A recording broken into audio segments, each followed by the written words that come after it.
February meeting of Apple Cider. Like I said, I see a few faces I haven't seen in a while, so that's good. And I've tried to recruit a few extra people to tune in tonight. We'll see if they actually do. Who knows, right? But so I guess we're ready to go, and Steve is ready to go and start.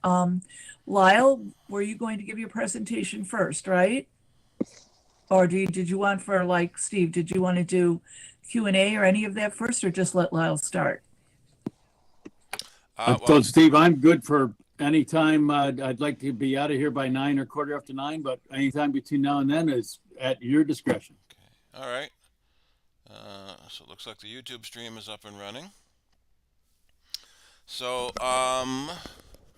should we start with some general Q&A for a few minutes? Okay.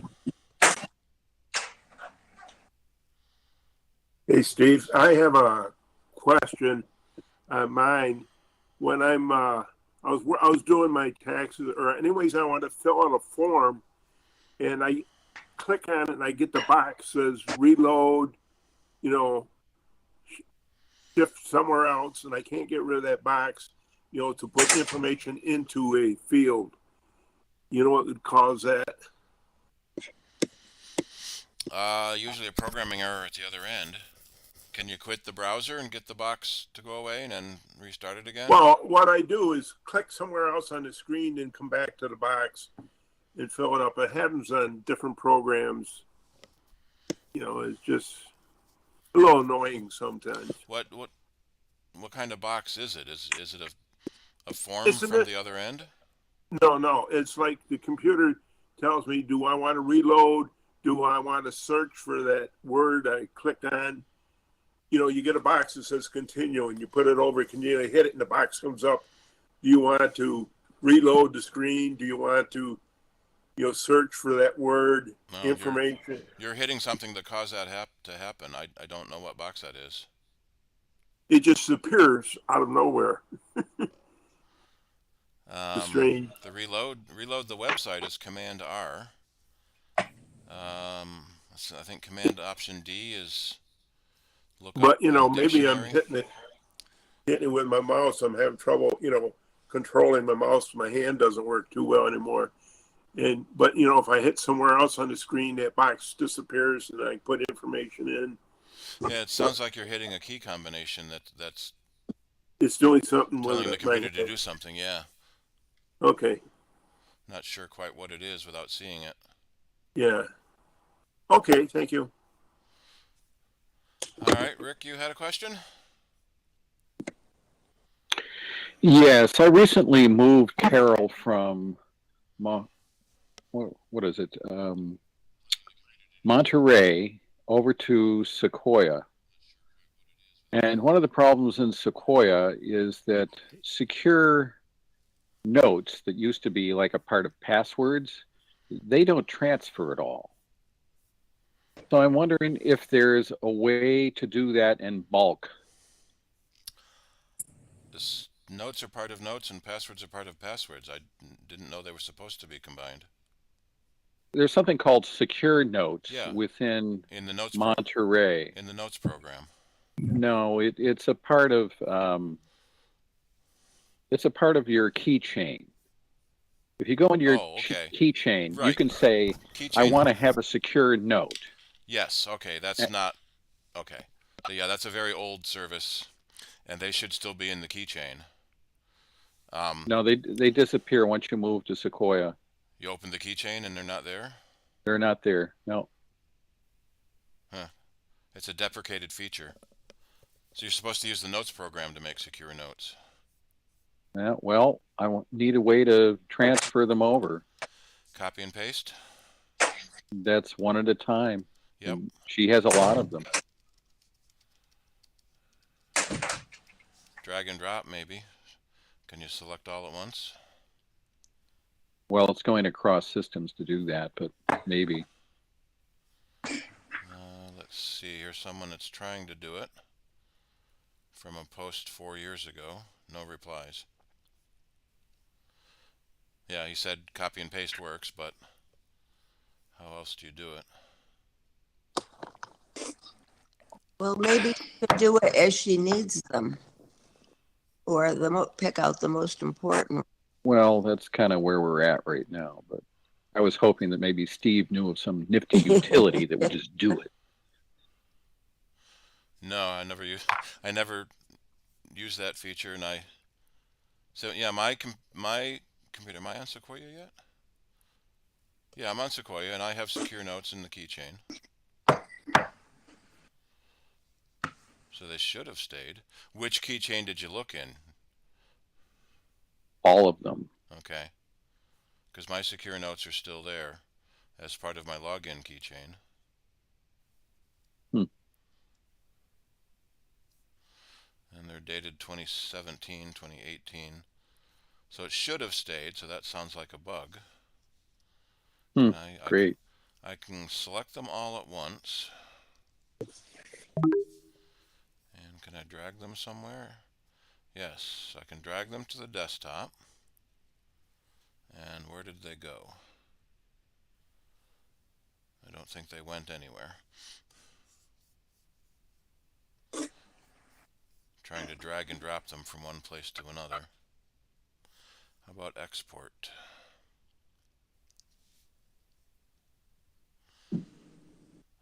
Well, there's a copy. I can copy all items together.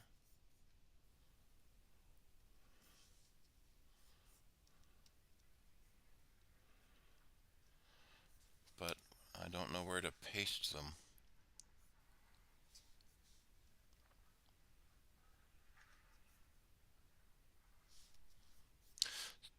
So it sounds like it was a bug that they got left behind. And I'm seeing a lot of questions on secure notes, but nothing on how to move them somewhere else.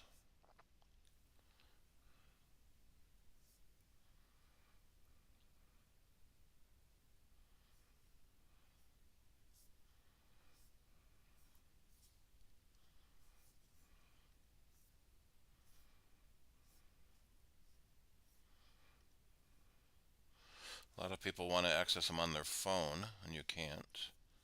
Mm-hmm.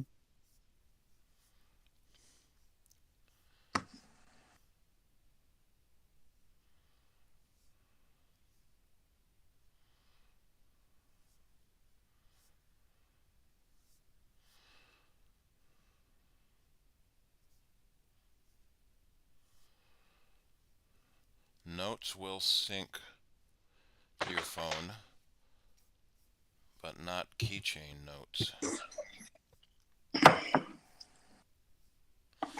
Yeah, offhand, I don't know of any way to do it. Alrighty. Well, thanks for your input on that and for doing some research. Appreciate the feedback.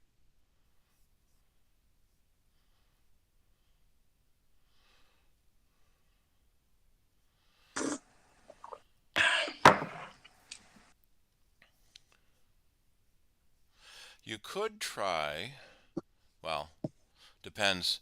Does the old computer still have, still running, and can you still access the notes?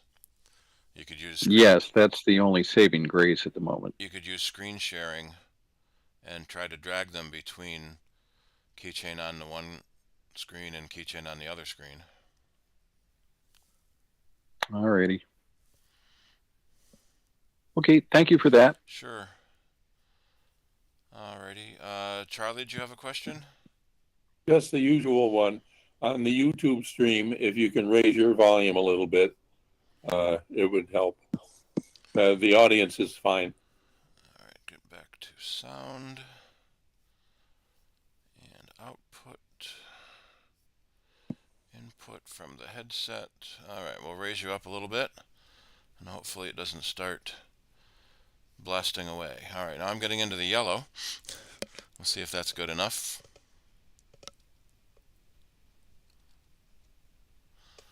Alrighty. I got 12 people on my screen. That's pretty good.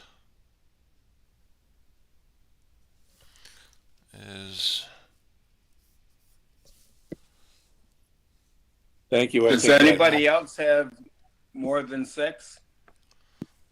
I Thanks, have Steve. I'm on an M1 Pro, so it's an old machine, but at least it's Apple Silicon. Anyone else on Apple Silicon? I'm on an M3 MacBook Air that I just bought, and on my display, I've got 6 tiles to the screen. Now I'm going to shut the public chat, and I have 6, but they're bigger. And I'm in Chrome, so that's the way it is. And we've got 15 users on the left-hand list there. So I don't know. Yeah, but a few of them don't have their cameras turned on. Right. Okay. That's really weird. I can live with it, but I've never been able to see more than 6. Yeah, me either. Yep, same for me. 6 seems to be the max. And I've got 12. And I'm in Chrome. What version of Chrome? 133. is that because you're the host? Shouldn't be. Let me try on the iPad. Well, that's got too small a screen anyway. And that's also a very old iPad Pro. Alright, well, I'm bringing this up. Anyone else have a question? I do. Sure, go ahead. I keep getting a notice that says Time Machine couldn't complete the backup, but this is a LaCie disk. It says, did not finish backing up because some files were unavailable. Backups will resume when your Mac is unlocked. And that, I mean, that's just started doing that recently. Usually that means you deleted a file while it was in the middle of being backed up. Oh, well,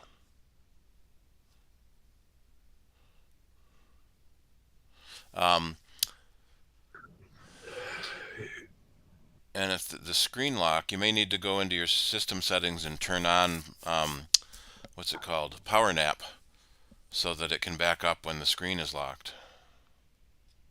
oh, okay. And where, that's in settings? Yeah.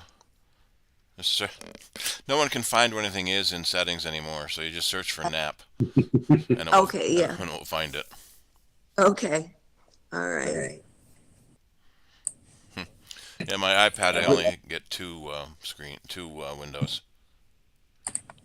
Video It may windows. just be easier if she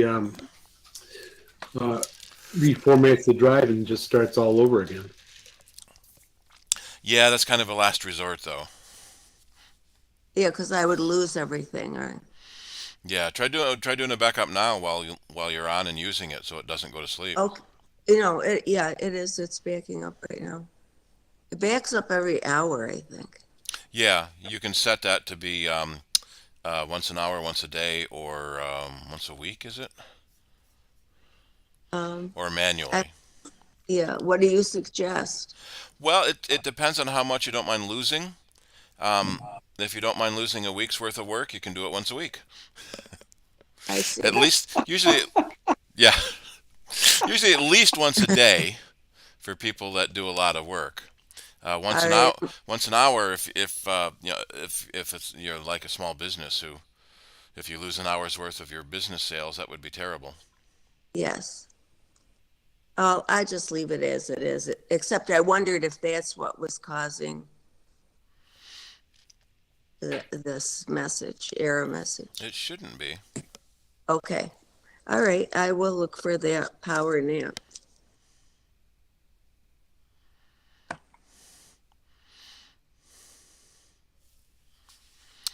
Alrighty. Any other questions?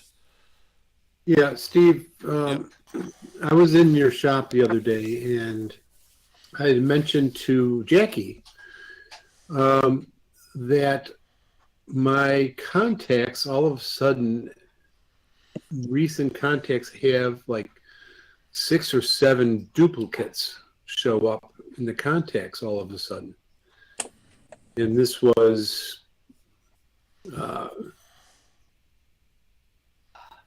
for a lot of things that I have just put in and things like that for my tax people that I send notices out. All of a sudden, I'm getting 6 cards in there for one person, and I'm just wondering, maybe it was something with Apple that they had a problem with. We usually see that being some sort of syncing error. It thinks it synced it and it didn't, so it syncs it again, and you end up with a second one. In the Contacts app, there's a search for duplicates command that will search and find exact duplicates. The trick is if they're not exact duplicates, then you'd have to Right. manually merge them together. And then I was deleting, some of the duplicates, and all of a sudden I lost people in the contacts, and it was like, what is going on? I don't know. It just seemed very strange that, and Jackie said she had, I don't know, like 10 phone calls about that. The same thing that week. This is last week when I was in. Yeah, she didn't mention that to me. I did see your service report go by and your busted cable. Yeah. We did have one customer that they had Google Contacts and Apple Contacts and Yahoo Contacts and didn't know why. So that's the first question. You set it up that way. I don't know. I wasn't there, so I don't know why. So when you log into your Yahoo account, it assumes you want to use Yahoo for all your contacts and starts adding them there. And within each contact service, there were no duplicates, but across them, there were a lot of duplicates. So the same contact was on Yahoo and Google and Apple. So the usual suggestion is to standardize on one contact account and ignore the other ones. And then set your default contact account on all your devices to the one you picked. Typically Apple, but if you also use Windows or Android, then you might want to standardize on Google.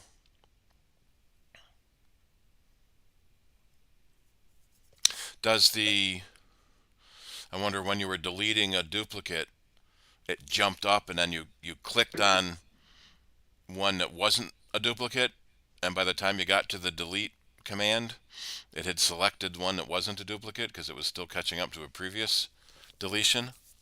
Yeah, That'd be bad timing. Yeah, it could be. It just was very strange, and all of a sudden,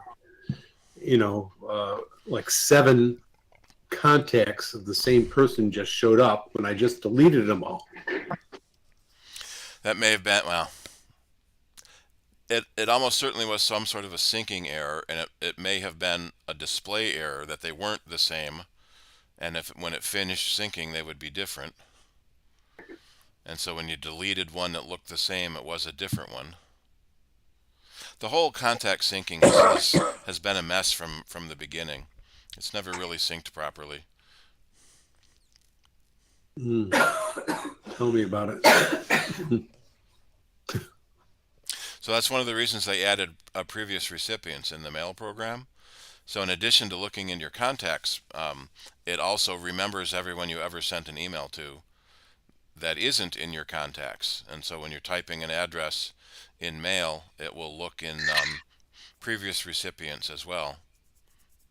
So if you have somebody misspelled in your previous recipient, so you're typing a new email and a spelling error shows up, you may have to look at previous recipients to get rid of the misspelling. That gets annoying when I see something goes wrong. How do you find previous recipients? In the window menu in the mail app.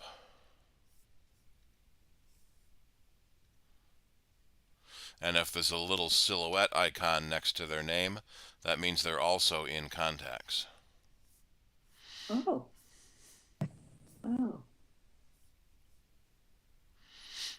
And you can add them to your contacts if you want.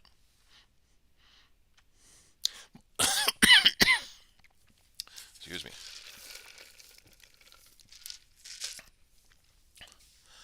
All right. Another question, or well, it's about 7:30, so let's let Lyle go, and if we have more questions, we can do some more at the end. So give you about an hour or so, right?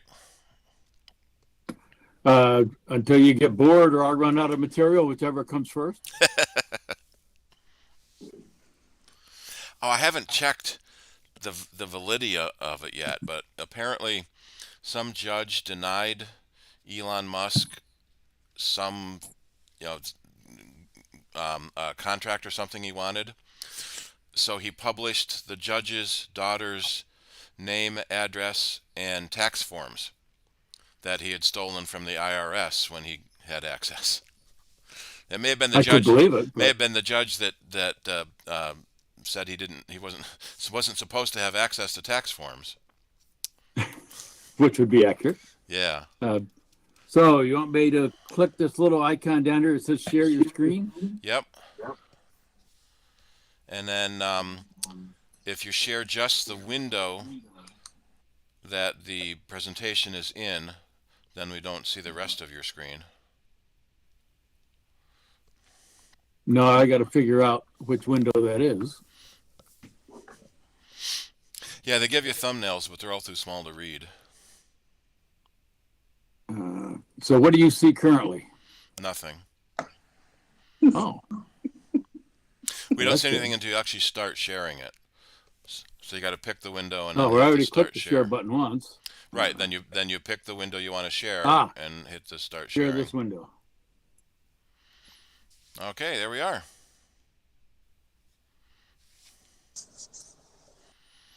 And it's already full screen-ish.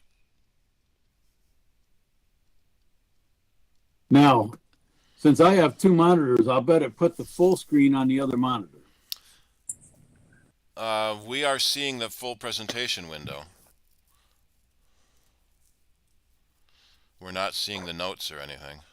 Oh, okay. And so are you seeing small icons of the slides across the bottom? No. Oh, okay. We're good then. Should be good. You should see a lovely icon there. Yep. So basically, the good news is everybody was so distracted in Washington this past year that they forgot to go muck up all of the tax law. So very few tax changes as we went from the 23 tax year to the 24 tax year. And I'll need somebody to speak up when there's a hand that goes, ask questions as we go along, but I can't see any hands going up, so somebody have to interrupt when there's a question coming up. So here's the stuff I'm going to touch on. Minimum required distributions.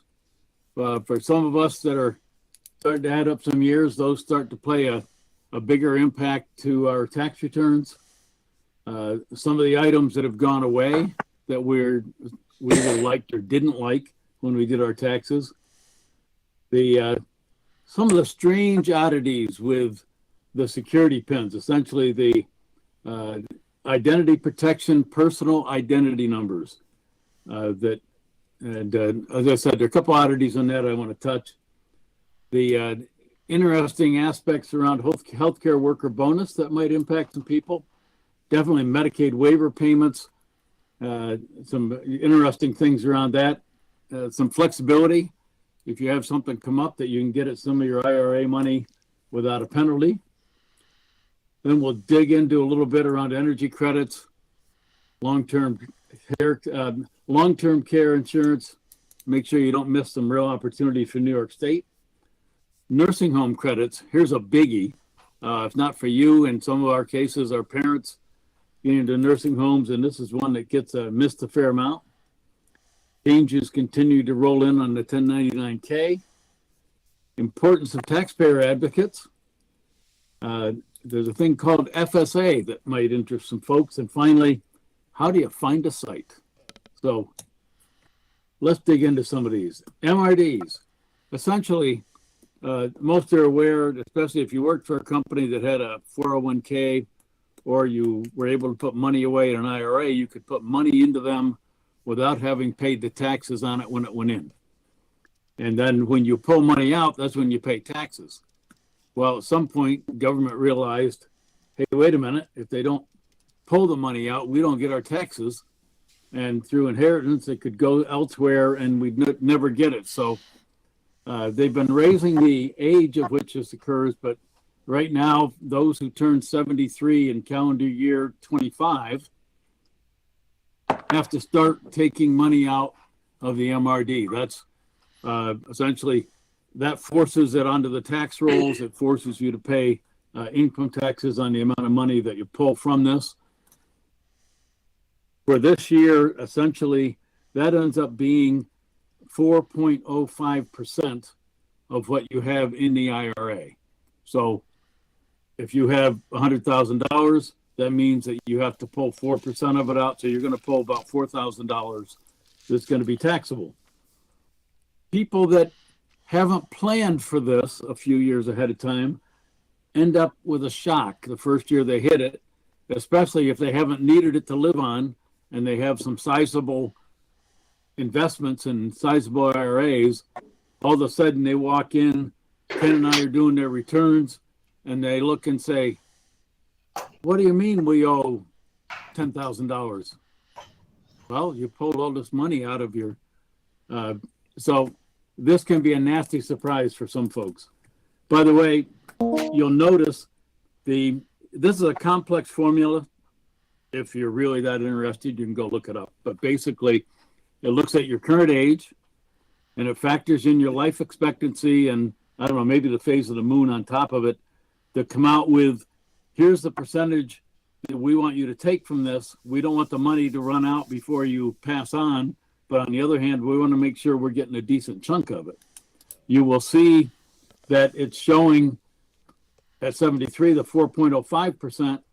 When you turn 100, that goes up to 15.9% of what's in that IRA or might still be in it. You would be required to take out and it would become taxable. Now, I like that it goes to 115 and over. Oh yeah, and do you see the percentage that's there, Steve? Yeah. 50%. If you make it to 115, you have to pull 52.6%. They don't expect you to need it too many more years at that point. Sunset items. For a few of us, we loved, well, if you were the taxpayer, you loved the IT 229. That was the property tax credit here in New York State. That was for tax years 21, 22, and 23.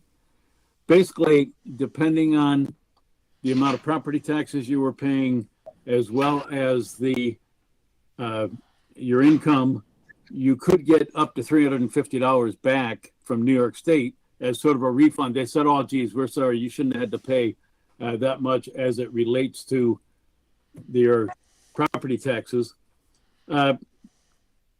Notice, I say all tax preparers are celebrating, and I know Ken joined me in this one. Figuring out this part of the tax return was a royal PIA. And in particular, and I shared it last year, but I'll touch briefly. If you were a senior, very low income, in Albany, they looked and said, oh, wow, you know, they already get the low income senior discount. They hardly pay any property taxes, but they won't qualify to get this money back. So they wrote into the law that we had to go in, we had to calculate how much they would have paid without the low income senior discount, add that back in as if they had paid it, use that number to calculate their refund, and then give them the refund.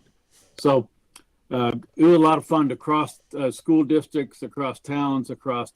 Luckily, we have some very sharp people in the Rochester area here who created spreadsheets for us to use. It made it a lot easier, but it was still added time to the returns and was a royal pain working through that aspect of it. The other thing, this is the last year. Go ahead. I just wanted to say, by the time we actually figured out, and Sam got the the real good spreadsheet to us, the program was over. So we got real good the last year, at doing the that property tax credit, and then it went away. So, but what you didn't mention, if people didn't get the tax credit, they still can go back the different years to get the New York State property tax credit, the IT 229, and it may mean some people may have to go back to their tax preparer if they went to H&R Block or whatever and they didn't give them the credit. Or if they came to one of the tax aid sites, we could, go back and do an amended return. Right, and I'm glad you brought that up.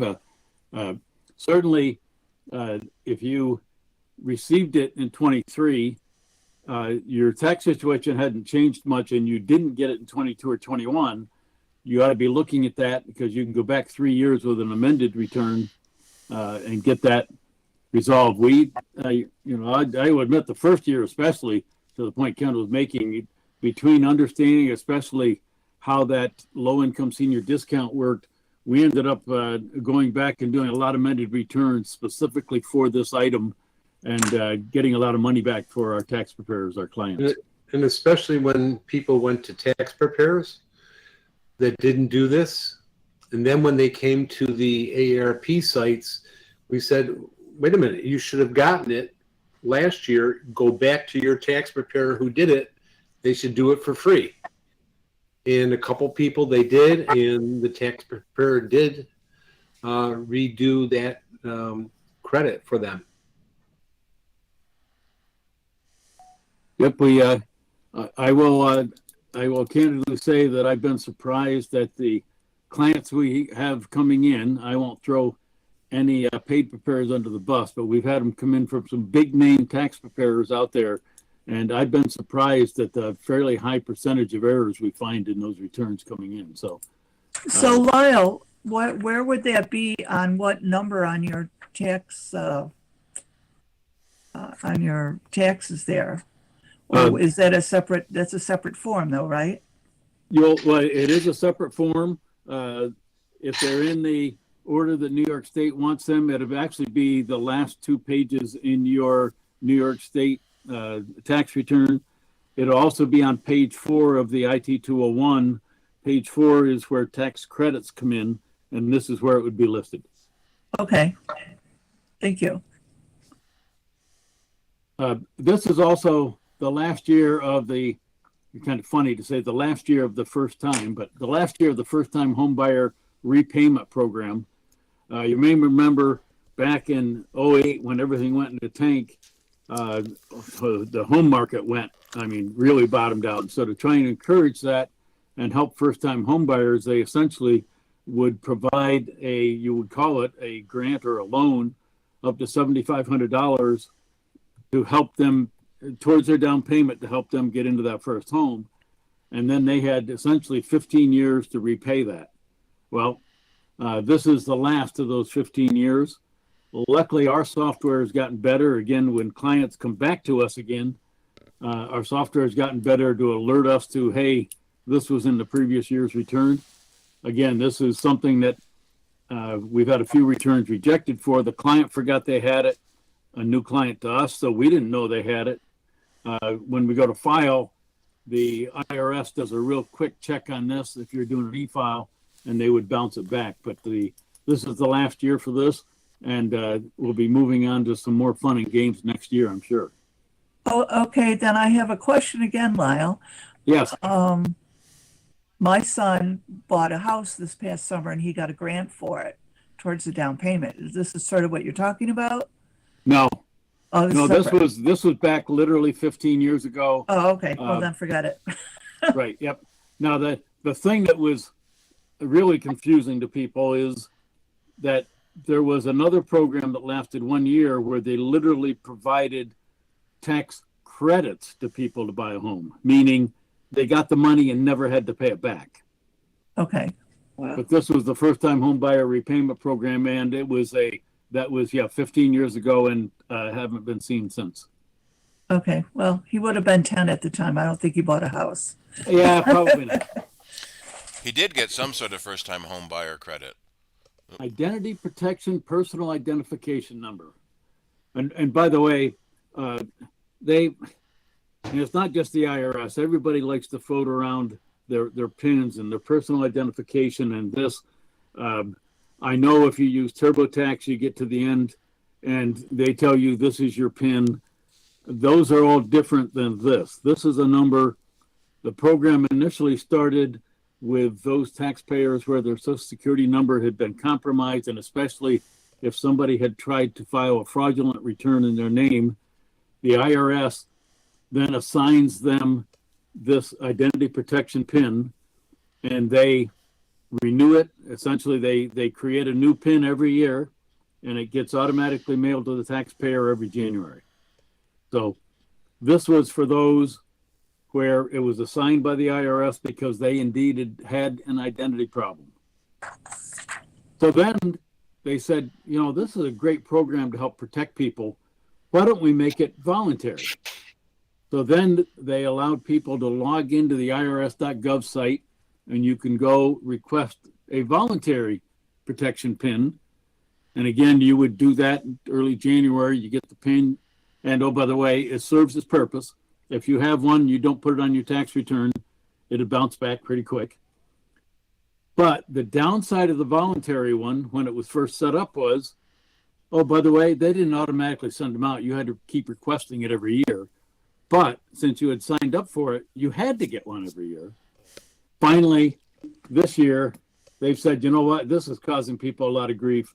If people get one and then they decide they don't want it anymore and they haven't had an identity problem, we'll let them opt out. So you can try it. If you want to try the voluntary, you're welcome to sign up for it. You'll still need to, if you're going to stay with the program, request one every January. Or if you try it and say, you know what, this is going to be more trouble than it's worth, then you can opt out by simply, again, going to the Gov site, confirm you are who you claim to be, and you can opt out of it. Healthcare worker bonus. Oh, that's what's happening. I'm touching my mouse and it's jumping all over the place. I wonder why that happened last time. It truly is a magic mouse. So, healthcare worker bonus. This is something that has been paid out to some healthcare workers since the pandemic. It was clearly recognized by, I'm going to say some of the institutions, the healthcare worker bonus. The healthcare workers, in many cases, are not paid anywhere near what they're worth, and certainly that was true during COVID. This in particular refers to New York State, and an opportunity for that to be deducted from their income for New York State to lower their taxable income. Provided here are sort of the levels. Someone who was working at least 20 could get this bonus for up to 500, 30, 35 and above up to 1,500. There are unique circumstances where it could be doubled. If a healthcare worker is getting this will be listed on their W-2, and it is listed as an HWB. You can figure that out, and actually provide some nice savings for some people that have worked hard to help the health of others. So this is a nice thing that New York State has done. Medicaid waiver payments. So one of the things that as more and more people age, that they're starting to recognize is, gee, you know, if people can age in place, that can save the overall system a lot of money. It's better for the individual, saves money for Medicaid dollars. And so what these payments do is they support the caregivers of individuals who may have disabilities or chronic illness, or just simply being elderly and having their mobility reduced. They are part of Medicaid's home and community-based services, and the waivers that are with that. As I already noted, they allow the care to be provided in the home, or in some cases a community setting, but generally anything we see is in the home instead of an institution. So let's say that normally an individual might have to stay in a nursing home and Medicaid would pay the nursing home. In this instance, the nursing home may well coordinate with that individual and a family member or even someone else is going to help take care of them to allow that patient, if you will, to stay at home. Medicaid pays the institution. That nursing home then pays the individual on a W-2 that is actually providing the service that allows the person to stay in their home. Couple of criteria: caregiver and the receiver must both live in the same home. Now, you'll notice there's nothing here that says they have to be related. So there's no relationship required. They just have to live in the same home, and it's not taxable as long as certain requirements are met. It can be totally removed from those payments. Interestingly enough, it could still be used to count towards an earned income credit or a child tax credit. Now, I don't know if, Ken, whether you have more recent info, but the last time I went through this, we actually had one of our people doing this in our last minute training. The day after this, the IRS, actually we got one out through our tax aid program, basically saying, well, the IRS hasn't really figured out how to do this yet. If you have any of these on a tax return, hold it till we figure it out. So IRS is still trying to figure this out because in some instances, they would say you don't even have to include it. And others say you include it. You can check a separate box that then removes all of it from taxable income. Or you want to include it, you put a little in as taxable so that it will trigger your earned income credit, and they're still trying to figure out how to do it. Any questions I can't answer on that?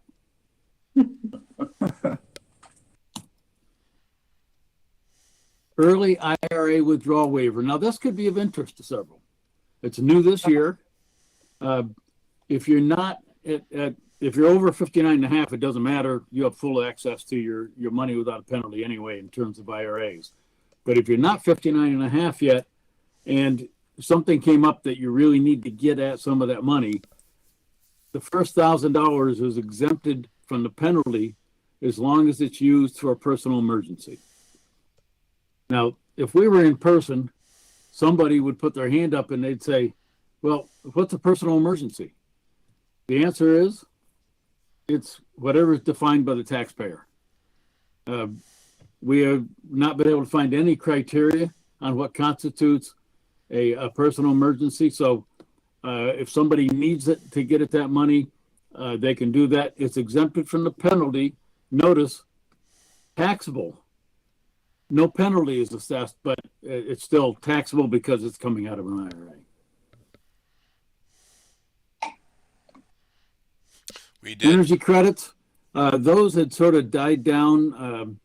We had crazy criteria on this. They used to have a lifetime limit on what you could get for credits, and it's like on our preparer side, it's like, how do I or our taxpayers have a clue of what they got for a credit 3 or 4 years ago? There was just stuff on it that was crazy. So the multi-year limits have gone away. And these are actually, they've had some pretty nice ones up here for 2024. Again, will these hold for next year? No clue. I'm sure we're going to see some turmoil as it relates to overall taxation, and we'll let that play out and see where it takes us. So first of all, you can get up to a $1,200 yearly credit for 30% of the home energy audits, and also for materials only as it relates to exterior doors, insulation, and windows. Windows, almost hardly any will qualify. I'm pretty sure they have to be at least triple pane, and they may also have to require some specialty films in them. But for the items in this category, in terms of the doors, insulation, windows, those are material only. So if you had these done in 2024, you can get an energy credit towards that, but you'll have to at least get some from your contractor idea of how much were the materials. Quite often they just give you a single number.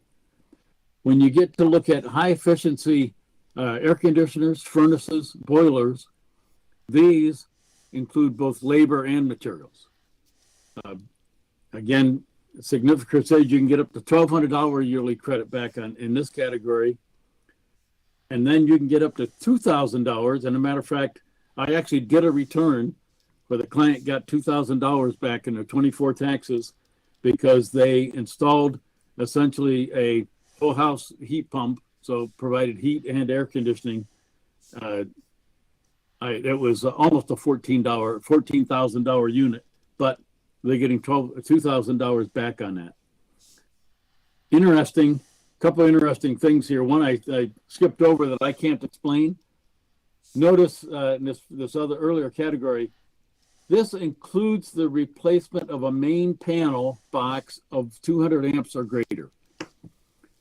I have been unable to find anything anywhere to say how that relates to energy savings.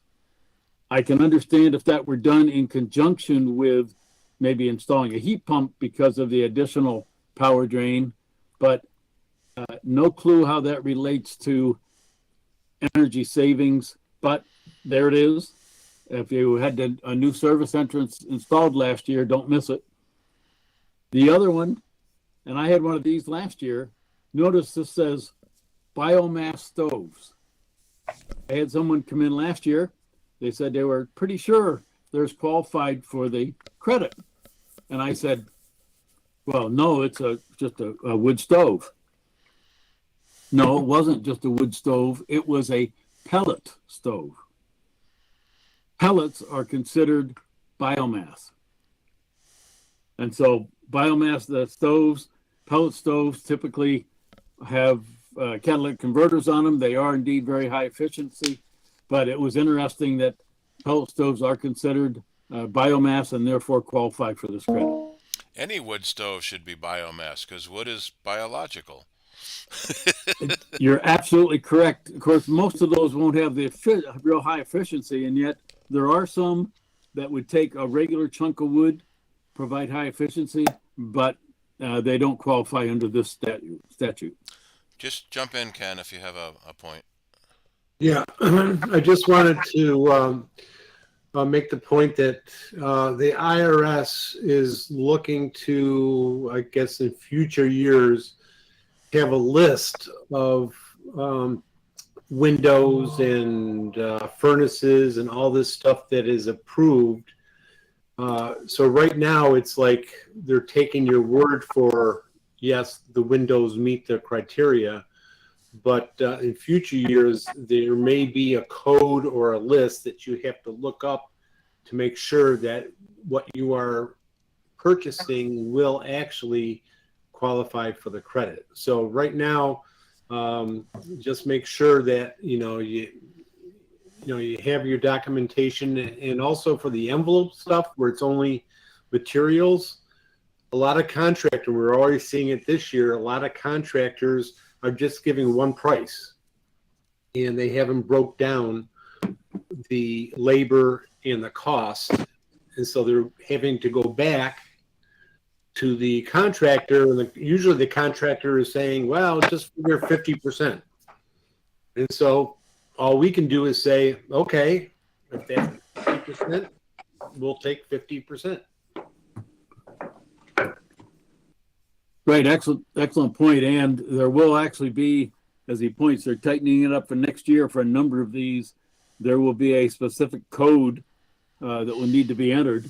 And an example that was actually in this case, the client that was getting this $2,000 credit for their heat pump had actually gone back. He'd done his own taxes for years, paid attention to details. So he actually went back to his contractor.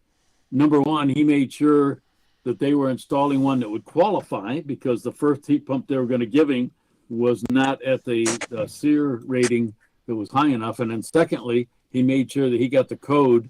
He didn't require it this year, but next year that could be required to be able to get the energy credit on your return.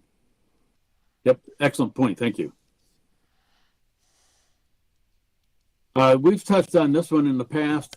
Long-term care. If you have long-term care insurance, make sure, number one, virtually every policy, I'm not sure I've seen a policy that doesn't meet the standards for New York State. I mean, New York State does have some standards indicating that it must meet a certain threshold. And then once it meets that, New York State will provide a non-refundable credit of 20% of the premium. So we have a number of clients coming through who they don't owe New York State taxes, but this credit still keeps building in the background and building. If at some point, let's say something comes up and all of a sudden they need to take a big withdrawal out of a IRA that hadn't been planned, they run into some medical issues, whatever, this could end up saving them a lot of money down the road. When we say non-refundable, that means it will only refund if you owe taxes. So if you owe $100, this will refund the 100 and the rest of it carries forward to future years. If you don't owe any taxes, these just continue to build. And as I put here, they carry forward forever. And if you win the lottery, well, they may save you some money.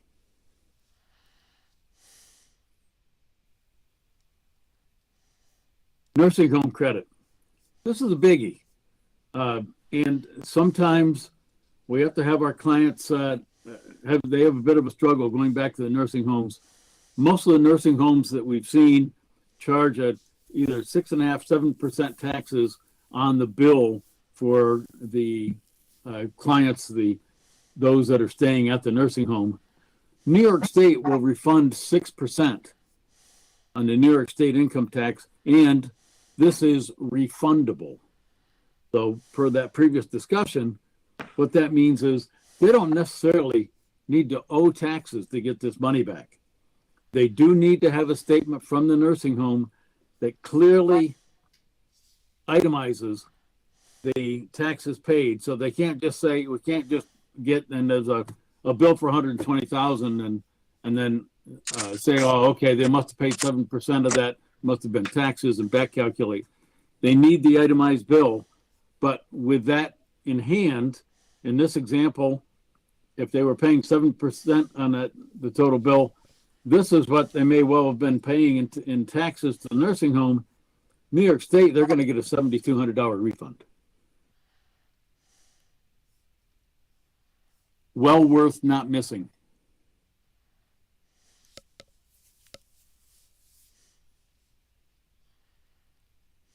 Some may start to see it this year. More will see it. This is something that will be in your future. As noted, one of the things that the tax folks have started to recognize is there's an ever-growing, I'll call them businesses or opportunities or income streams out there that are going through, maybe it's Craigslist, any number of those services where you can put an ad out there and sell stuff. And if you're just selling your personal items, you're not doing it for business. You're not making a ton of money. For the most part, nobody's going to care. If it's just simply a personal sale, it's not a taxable event. However, if they're being done to provide income stream, then those end up needing to end up on a Schedule C. So some companies, originally, this gets kicked down the road. It was supposed to kick in a couple of years ago, and this year, next year now, it will be issued for sales that are over $600. This year, it's sales over $5,000. Some companies may be starting to get ahead of it and start to issue these so that you may receive one and say, well, what am I supposed to do with this? Especially if it's over $5,000, they're going to be expecting that is probably related to a business. What's involved with it, how much of that's going to be taxable, you need to work that through as if it were a business. Next year, it's over 600. But again, if it is just for personal items, you simply indicate that and move on to say that it's not taxable.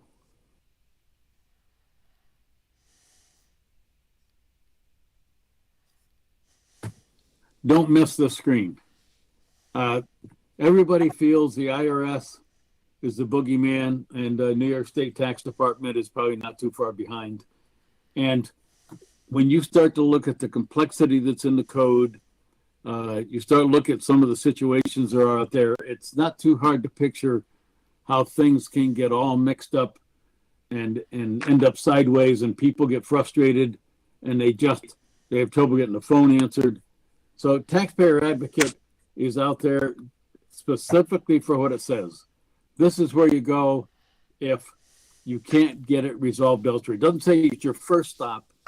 This is where you go when you've put in an honest effort to get something resolved. You're convinced that whoever's you're talking to on the other end is just simply not getting this right.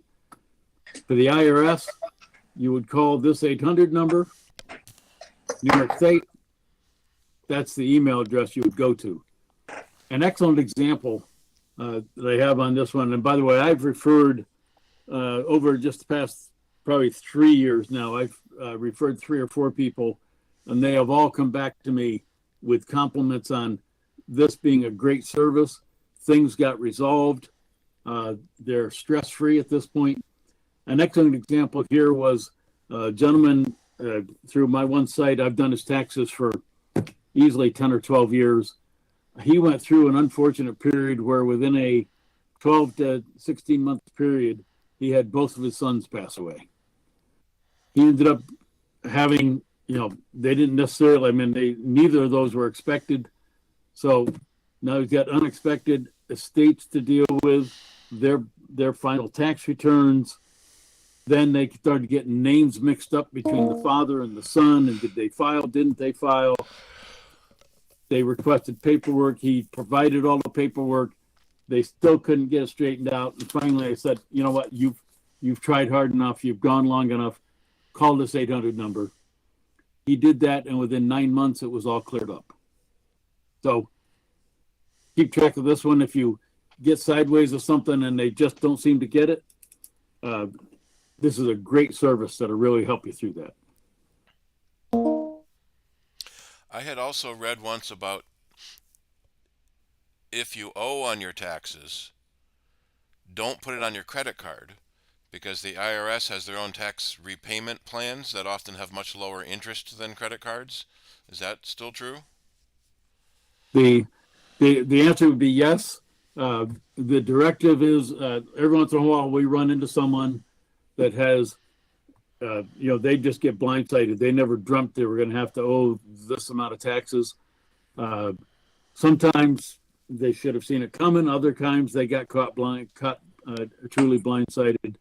And the instructions that we're given are to just tell them, get the return filed so it's filed on time, and they should pay whatever they can with the return. The IRS will then, they've made an honest effort. The IRS will come back to them with a payment plan, and that payment plan will be, with interest that is an interest rate that you would normally see somewhere. Maybe it's a 0.5%, maybe it's 1%. It's not a usury rate. On the other hand, a credit card, what credit cards run in terms of interest rates. So almost anything you can do would be better than a credit card rate. So yes, absolutely. If you're short on actually being able to pay it, don't use your credit card. Thanks. FSA. It's facilitated self-preparation. I'm not sure why that third letter is an A, but this is a free service to those who have income levels less than 84,000. It was piloted in a few areas in the country last year. The only pilot that I know at this point that is happening here in the Rochester area is going to be up in Hilton. Essentially, it's the software that Ken and I use, but it's set up for clients who might otherwise use TurboTax. So instead of paying $50, $60, $70 for TurboTax, you can come to an FSA site. Essentially, we set you up with our hardware. You log in, you set up your own user ID, your own password, you prepare your taxes, and they can be filed for free, print them out. And if you, for some reason, are missing some paperwork or something, it has to be started on the site, but it can be finished, filed, printed at home. once it's been initially set up. Clearly, what they're looking at as more and more people become computer savvy, more and more people are not scared away by being able to press a few buttons and what's going on there, as well as we address more and more some of the younger clientele who are going to be comfortable with phones and certainly comfortable with computers and so on. They're expecting this to be a way to reach more taxpayers and help them get their returns filed on time. I was starting down the path to offer this at my one site. We were going to do it on Saturdays. It turns out the community center ended up not having any rooms free. And by the time I looked at, okay, what's it going to take for me to change locations and do some other stuff, I decided I had enough headaches with the 2 sites I'm running as it is. So, but we do have one that's up in Hilton. Just be aware of it. That may be something you see start to spread in the next couple of years. I expect this to continue to be incremented up at the 84,000 level. If it comes in over that, then the individual would have to go elsewhere. This isn't the age-old thing that I suspect TurboTax and some of the others do. Oh, free tax filing. And then you go in and you do your return, and then it's over some unknown threshold. And I say, well, for $300. So no bait and switch other than it's either you can use it or not. But just thought I'd let you know that this is out there and it's being trialed, and we'll probably see it grow as we go forward.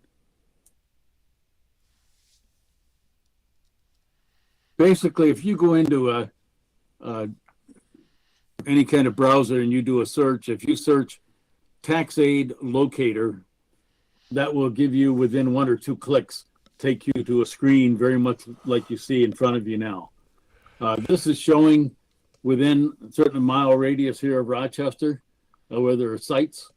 You can see here, we have one in Pittsford, there's one up Penfield, we have one in Rondequoit.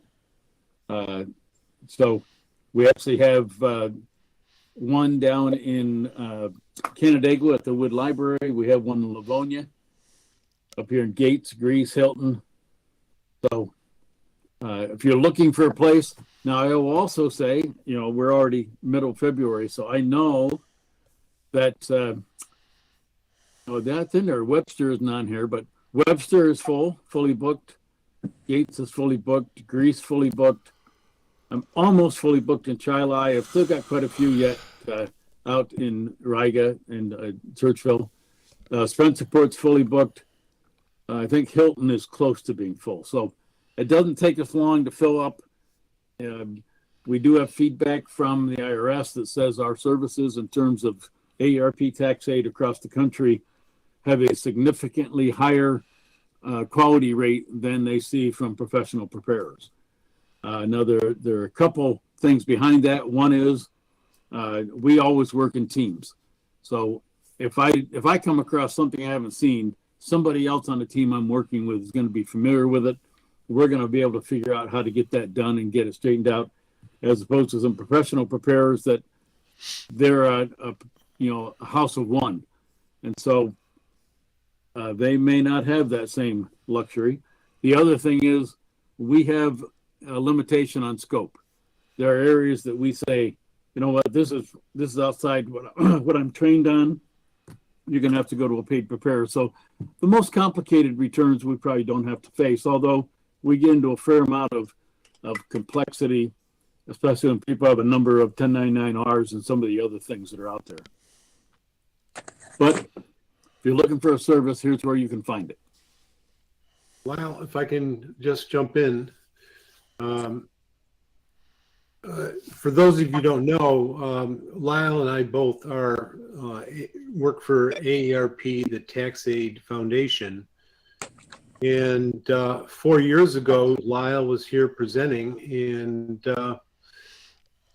I got into doing taxes for AARP. And now this is my 3rd year running a site in Henrietta.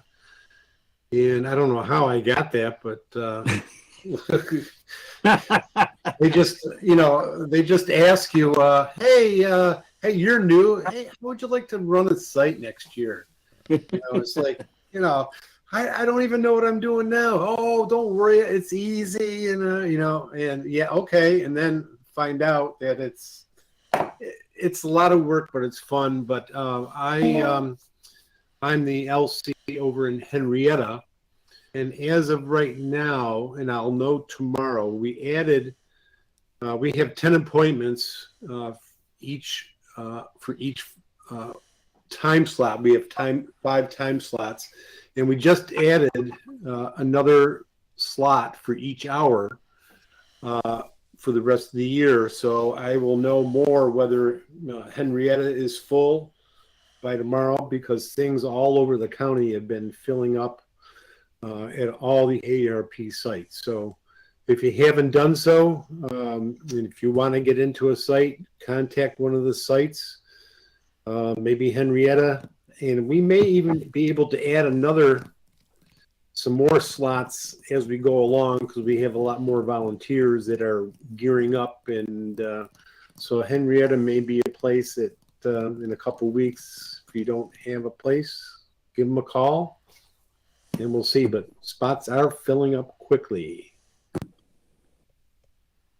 Yep, and we've actually, this has been a good year, at least on our side of town.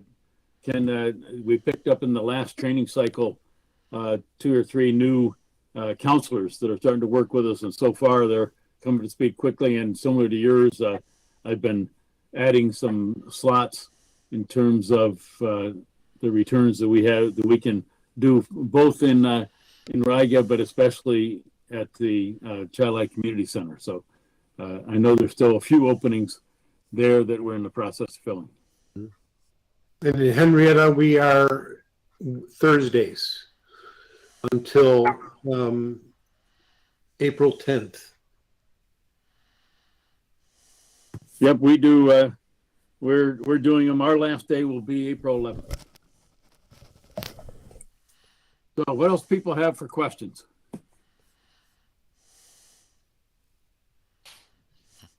So April 15th is a Tuesday, so no getting pushed off for Patriots Day or one of the other holidays. Right. It seems like that happens almost every year, that it gets pushed off because of some, like Patriots Day or something, but not this year. And we do make it a point. I never prepare taxes up until the last day, because then somebody's missing paperwork, and then we got to deal with that. I like the last day to be the last day. So they've always got options in terms of a day or two before the deadline if they get in trouble.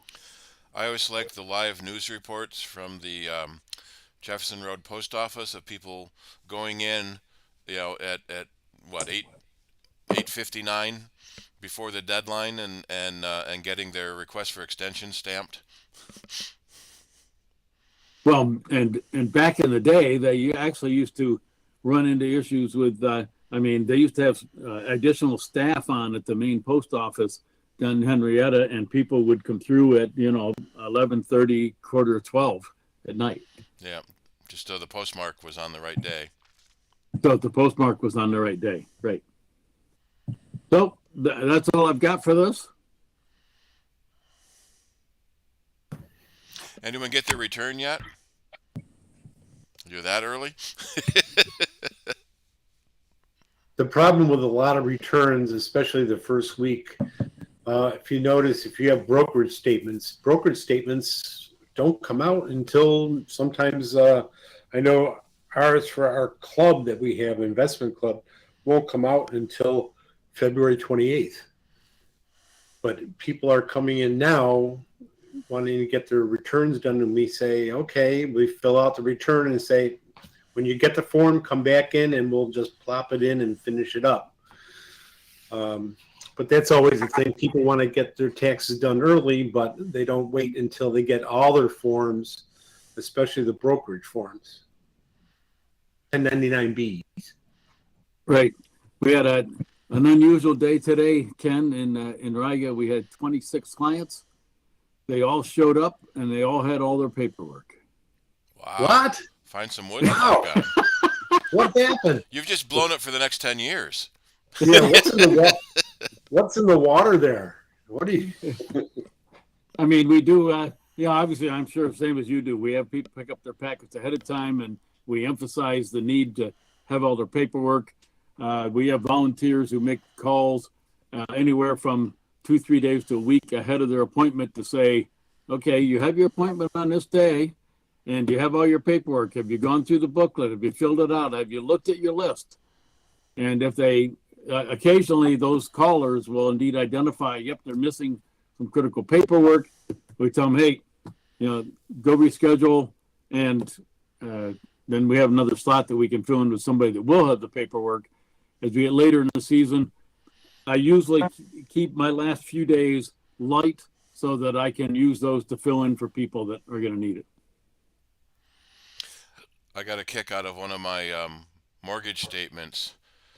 I earned 11 cents interest on my escrow, and they sent along the form for me to declare 11 cents interest earned. And you wouldn't even put in 11 cents because it's under 50 cents, so it's zero. Yeah.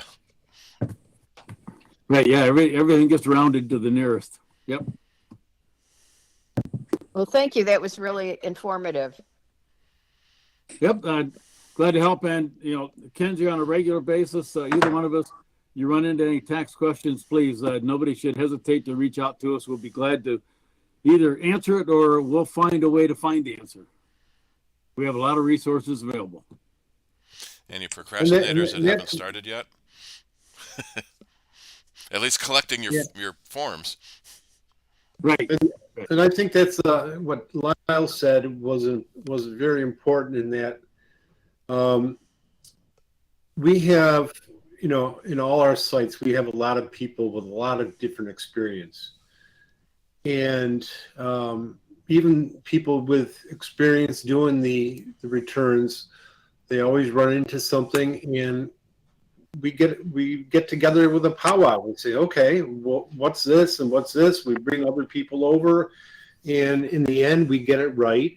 And then we do every return has to be checked by somebody else, reviewed. And so it's not one pair of eyes. In some cases, it's more than, 2 people that may look at the return.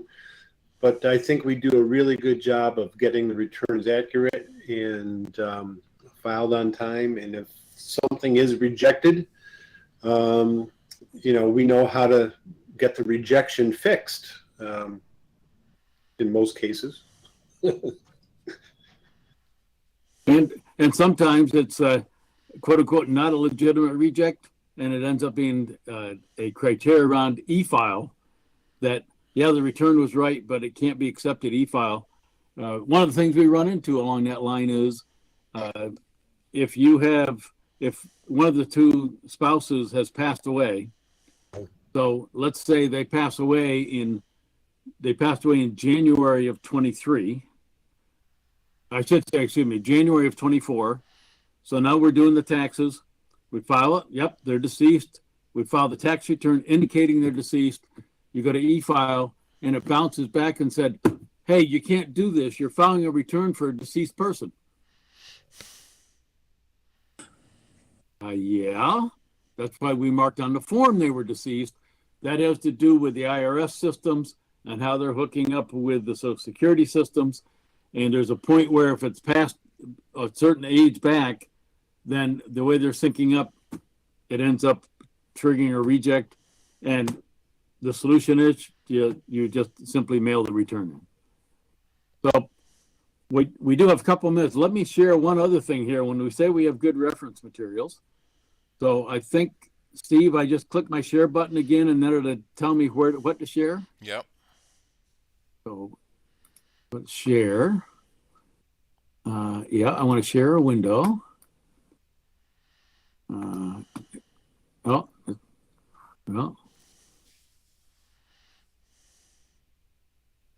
Nope. That just got the bunch of you. Not that I don't like you, but we have it on the other screen. We have a black window.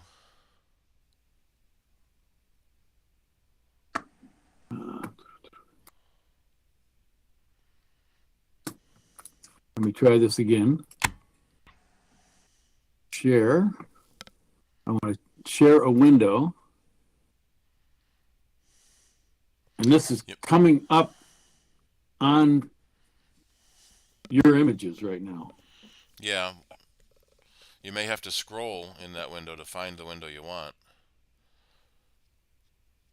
Well, that looks like you did the Chrome window. That's what I wanted. Okay. So now you're seeing us. We're seeing us. So are you seeing us?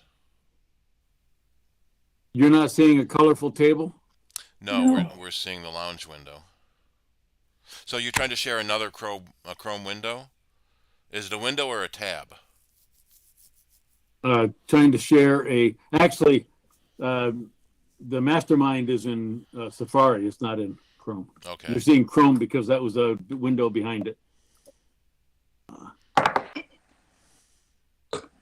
Yeah, I'm not sure Safari differentiates between window and tab. Well, that's funny. I got to that other presentation without any problem. This is just saying share this window. And we're getting the Chrome, well, the Mastermind Lounge window again. Yep. So I'll just try bringing your other window forward. Maybe you're doing the screen, and it will come forward. Well, you said you've got two screens, right? Let's see what happens if it tries to show both your screens. Well, this time I said share screen. Is it asking which screen? Nope. Okay. That may and now it's I try to select something and it's not going anywhere. So I got one more. Well, yeah, now I'm really wait, share entire screen. I've got to share entire screen in the upper right. Okay, now we're seeing something. Okay, now we're seeing colored tabs. We're seeing your Google Voice window. There's the tabs. Yep. Okay, now we finally got, it didn't take too long to get here. So one of the things, and just as Ken ended up seeing this and said, well, maybe I'll try it out to show that sometimes this isn't as scary as it might look from the outside. This is an example of a tremendous tool that one of our guys here in the Rochester area has created.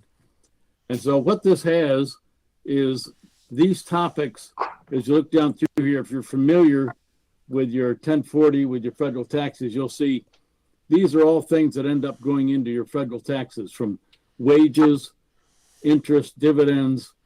Well, we have this first column.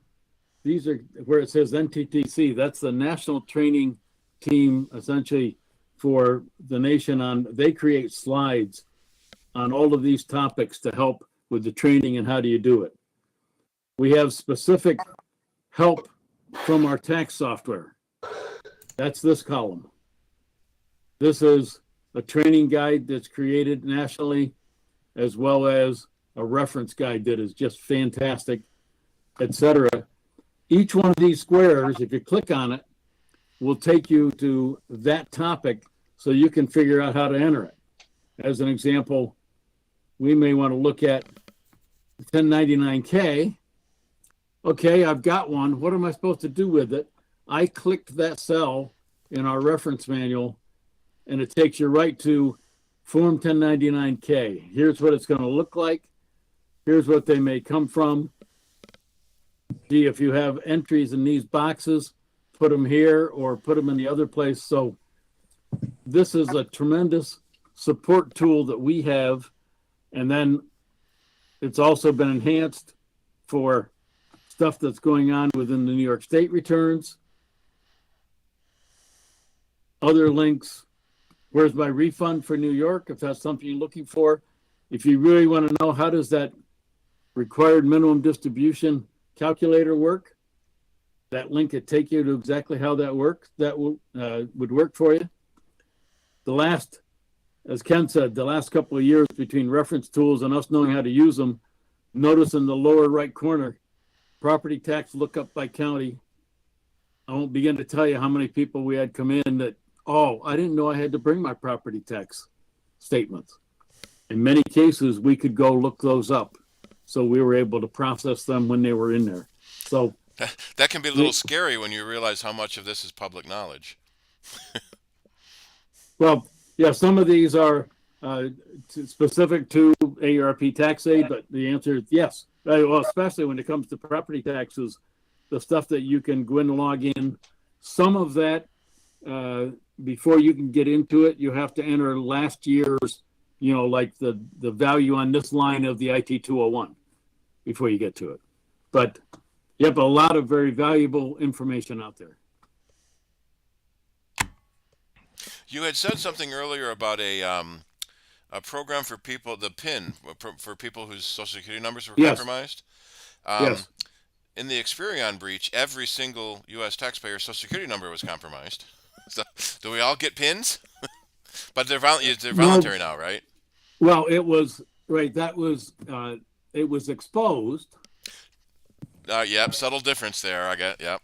Right, exposed. But if someone, one thing that absolutely guarantees the IRS will give you one of these is if somebody else files a tax return with your social security number. That guarantees that once that gets resolved, they will give you a PIN.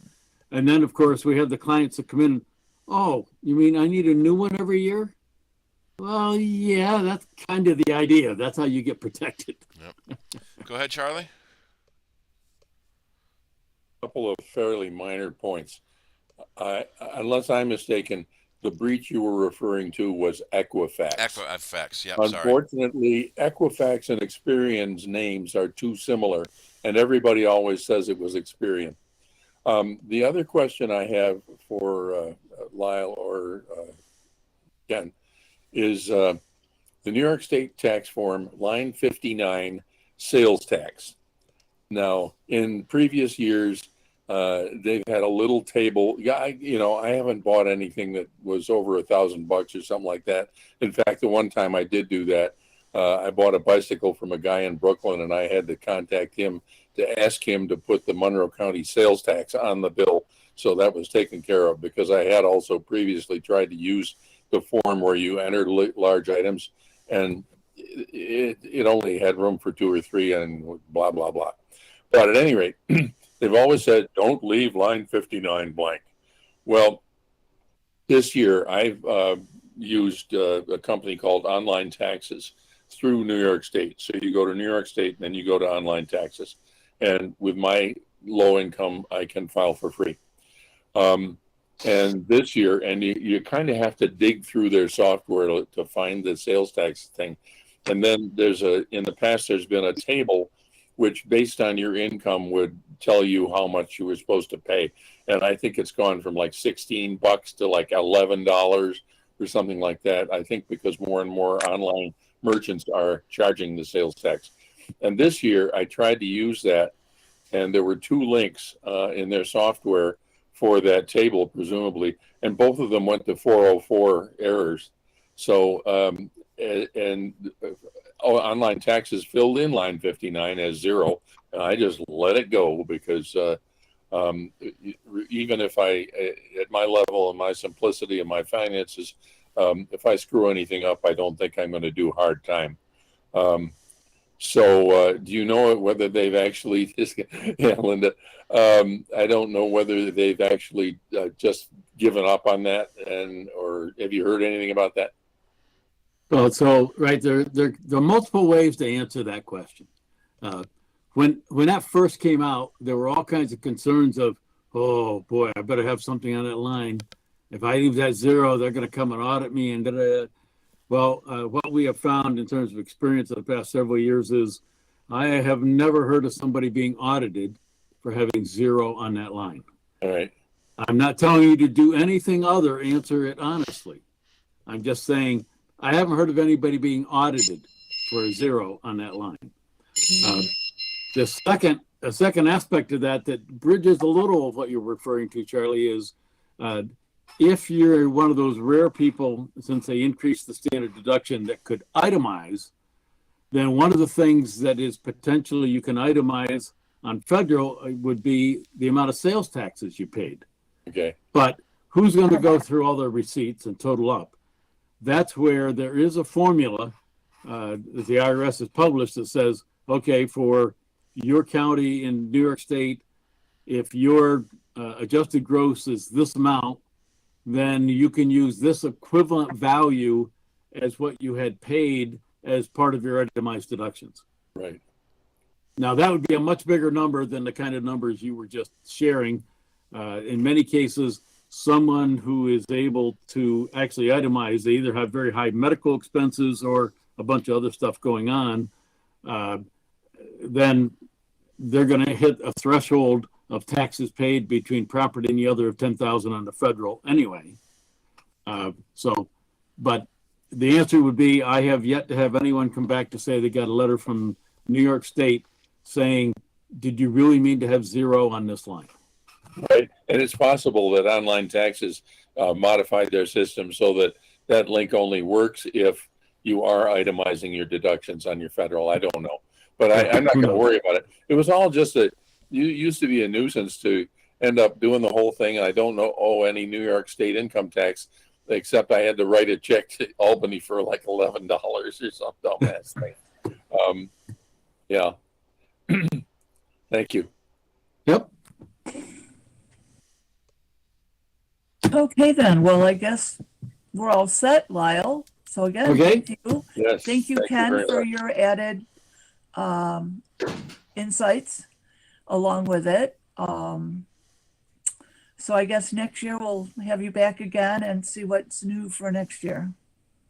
Yeah, we'll Maybe dig good, up. maybe I got a bad. couple other topics in mind for next year that are Okay. finance and tax related. Okay. Very good. Very good. All right. So if there's no more questions, I suggest we take a break. It's about 20 of 9, or about maybe 5 minutes or so, 10 minutes, and be back. Does that sound good? Sounds good. All right. Very good. Again, thank you. Say hi to your wife. Will do. So Okay. Lyle, I'm going to tell Ken Carlson you're going to order that router for him. When you catch up with your email, you'll see it's already been ordered. They're saying it'll be delivered to Ken on Friday. Just too All efficient. right. Thank you, Amazon.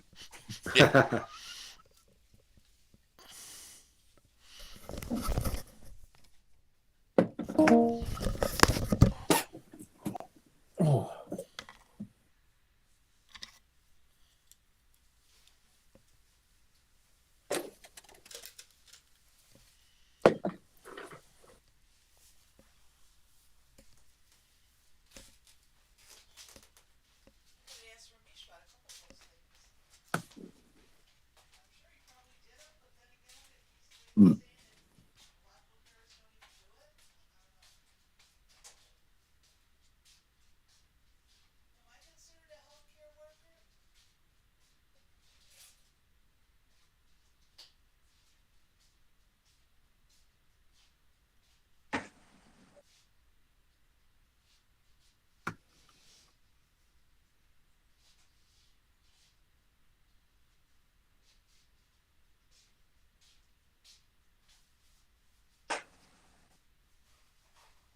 Snickers versus what was the other thing? Snickers versus M&M's, and I thought Snickers.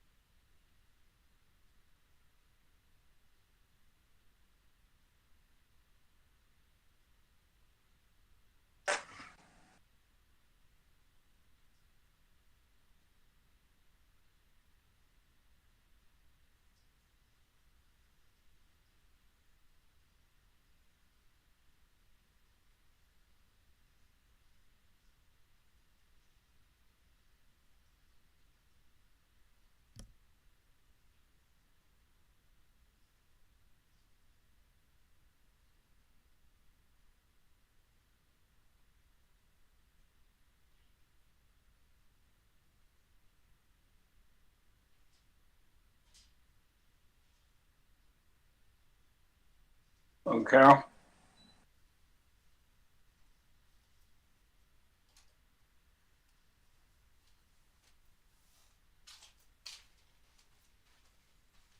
Uh,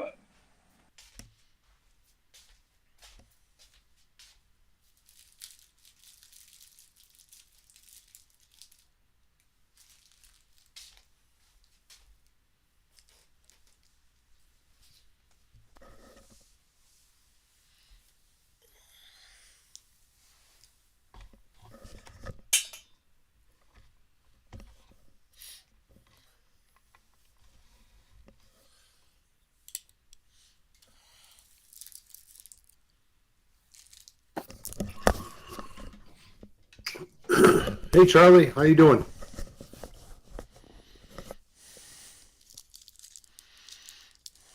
Were you talking to me? Yeah. Well, I'm all right. Thank you. Well, that's good. That's good. Ugh, getting cold out there. Oof, Still winter. unfortunately. This is why I like doing it online. You don't have to go out in weather like this tonight. Yeah, right. Yeah. It's funny how things have, since the pandemic, things have changed Oh, yeah. and how people are learning how to do. I do an awful lot of, especially with the tax training and everything. We do a lot of stuff with Google Meet. I like Google Meet pretty well. That works pretty good.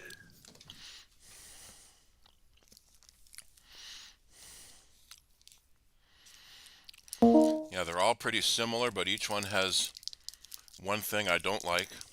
So you can't win them all.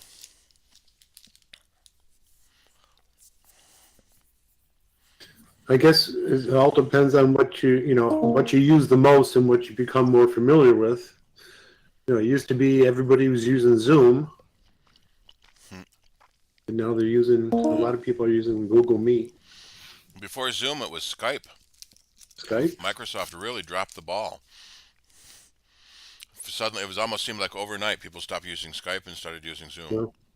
Well, wasn't the idea there that Microsoft bought Skype and then essentially tried to kill it because they had their own, I forget what it's called, whether it's Microsoft Meets or what. Teams.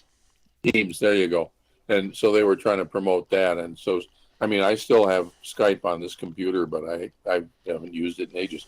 I got a quick question on that subject. Am I correct that FaceTime can only be used between people using Apple equipment? Not anymore. You can also join from a website.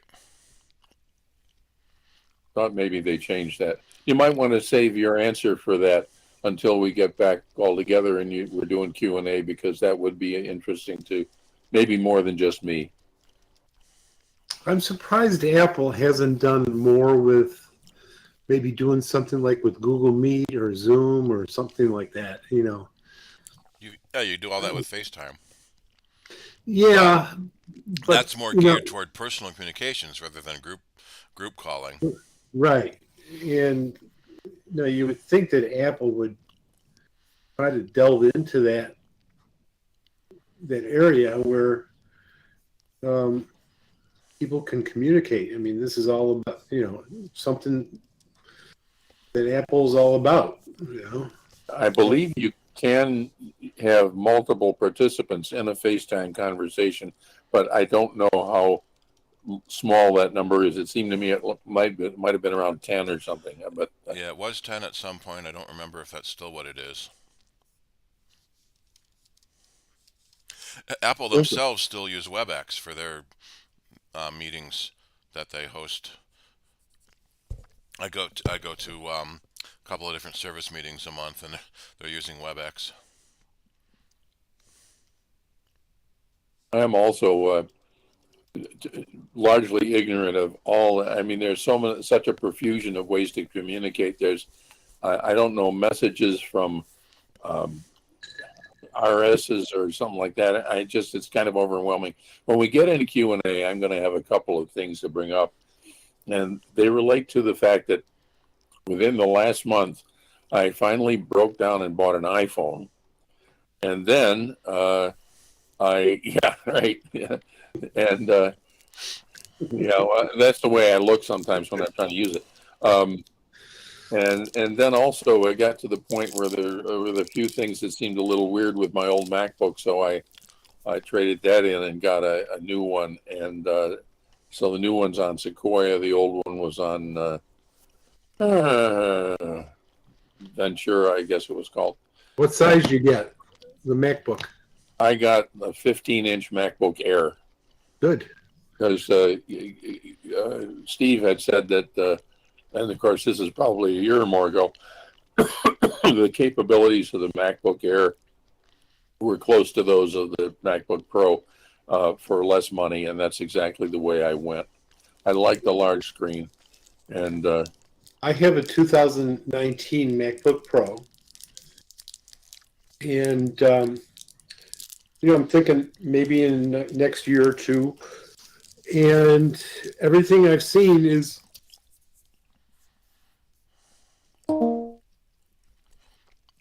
you're muted now, Ken. I don't know why. there's no reason to get a MacBook Pro anymore. The MacBook Air is good enough. I mean, it's now they're talking about the M4 MacBook Air coming out soon. Yep, and then the M5 MacBook Pro is going to leap ahead a little bit. Yep. If you're doing really processor intensive applications, photo editing, video editing, coding, then the MacBook Pro can be faster. The big question is whether the Pro, Max, or Ultra. And on a couple of the podcasts I listen to, the guys have Mac Studio. So right now the Mac Studio is still at the M2 Ultra, and skip to the M3. Looks like it might skip the M4 and go to the M5. And so this Studio that you paid some ridiculous amount of money for 3 years ago is starting to show its age, and current machines are running faster. So Apple is really got to do something to target that real high end of the market. Mm-hmm. One thing with Apple though, they are very slow, especially with the Pro market. They don't update it every year like they do with the other like iMacs and some other things. They do it like every, I don't know, 3, 4, 5 years. There was also a weird thing that happened.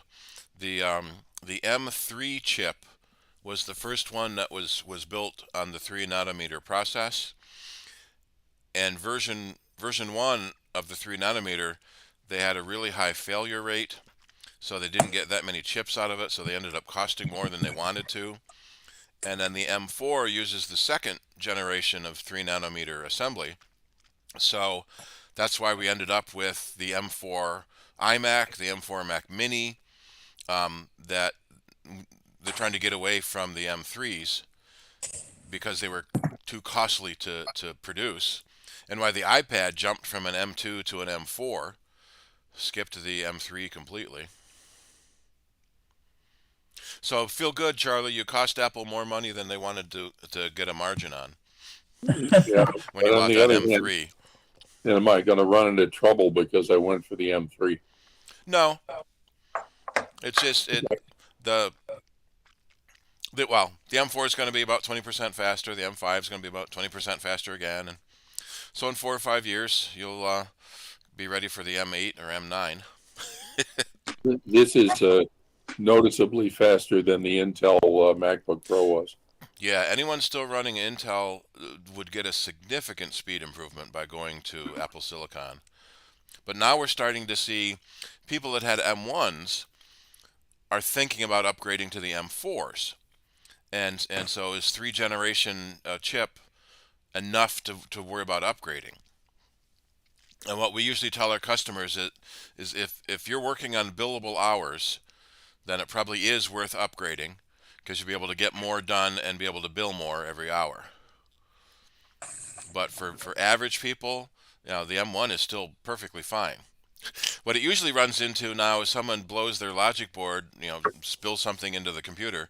You're looking at $800 to repair an M1 or $1,000 to buy an M3. That becomes an easy decision. But if you have Apple Care Plus, Yep. So when that runs out, so a lot of people don't know they can renew Apple Care Plus at the end of the 3 years. That was another thing they added a couple of years ago, that you can renew it on all your devices. Why I did get the Apple Care top of the line thing, whatever Plus or whatever for the iPhone. My impression was it was 2 years. Is Yes. that 2 years additional on top of the No. 1 year warranty? On the mobile devices, it's 2 years total. So on the phone and iPad, 2 years total, but renewable at the end of that time. And on the computers, it's 3 years total, but renewable at the end of that time. Does Apple usually email you a notification that it's coming due? If you have opted into Apple emails. So during some setup at some time, Apple asked if you wanted to opt in, and a lot of people said no, and now they don't get those notifications. so what you do is the day after it expires, you go into your settings, and then there will be something in there says, okay, you can renew now. You get 60 days to 30 Right. days 30 days after it expires to renew it. And if you try to do it before that, it won't let you. You can't renew before the date, so it has to be the date after. Also, Apple just announced that if you go into the store to buy most Apple products, you will be put on the monthly or yearly rate, not the one-time 2 or 3 year. But you can still get the 2 or 3 year either on the phone or the Mac if you do it online. The one-time payment is cheaper per year than the annual payment. But for the first 3 years. Right, but they lower the cost to the end user by giving them the annual payment option. I'm confused. I got the iPhone in the Apple store at the mall out there, and as far as I know, I just asked for the 2 years of the Apple Care Plus. Yeah, you can go to settings and general and Apple Care, I think it is, and it will tell you your expiration date. So if you do the 2 year or on a computer a 3 year, it's actually cheaper if you do the 2 year over the 2 years rather than the monthly rate. It turns out to be maybe $12 difference that you would pay more if you did the monthly rate. Yeah, say the Apple Care flat rate is $200 to give you 2 years. The monthly payment is $110 a year. So it's cheaper to do the bigger payment at once. Will the device itself, meaning the iPhone, in some way notify me that Apple Care is running out? No, you have to go look. Okay, all right. But the nice thing with Apple Care is the accidental damage. Oops, what happened? Okay. So on a phone, you drop it and break the glass. It's $29 for new glass. You break something else, it's $99 basically for a new phone. And on a computer, it's $99 for a screen, and $299 for anything else. So the $800 spilled into your logic board is a $299 repair. The other thing they've done, and we've done this for a couple of customers, when you buy a device, you only get 60 days to add the Apple Care. If you don't add the Apple Care at that time, and you drop the computer and have to pay for a full price repair, within the first year, you're allowed to get Apple Care again. So the second time you drop it and break it, it will be covered. Oh. Speaking of which, did you get Apple Care? I got the notice. Huh? I got the notice. Don't worry about it. All right. Well, it looks like we sort of already started again. I know. Yeah. Just go ahead and Yeah. continue onward. Yeah, so Charlie had a question about FaceTime and doing FaceTime group calls. They allow, FaceTime now allows 32 people in a FaceTime group call. And you can also do it on Android and Windows in a website, even on a Mac in a website.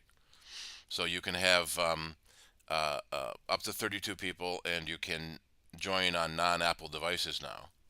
But it doesn't seem to be as common for group meetings outside of the Apple community, because most people are using Windows and will end up typically using Zoom or Google Meets. But I do see a lot on TV shows. When characters are talking to each other, they almost always end up saying FaceTime me rather than call me or something. And, Yeah, I got. Go ahead. well, I'm going to say, if you see the Apple logo, then often it's a paid product placement. So products have agents, and those agents try to get those products on camera. But if you see an Apple device and the logo is covered, usually with a Post-it note, then it's a set dresser liked the looks of that thing, but it's not a paid product placement because the logo is being hidden, which I got a kick out of. Back during the Hawaii Five-0 remake, they made a big deal about their Surface tablets and setting it down right in front of the camera with the giant Microsoft logo. Except those tablets couldn't do anything they did in the show. They would swipe off the end of the tablet and it'd show up on their giant screen. No, it doesn't work that way. Okay. Yeah, I got questions Yeah, about go ahead. FaceTime still. I don't know if I've even used FaceTime once. My understanding was that you used to have to, back when you could only do it between Apple devices, the way you contacted someone for a FaceTime call was by using their Apple ID. Is that correct? Their Apple ID or their iPhone number. Okay. Now, so, or their iPhone phone number. iPhone phone number, yes. And now, if they're not using an Apple device, how do you contact them? The person that hosts the meeting or hosts the FaceTime call, there's an option to send a link in email or texting. And it generates the link itself? Yes. I should see how that works. I haven't tried that lately.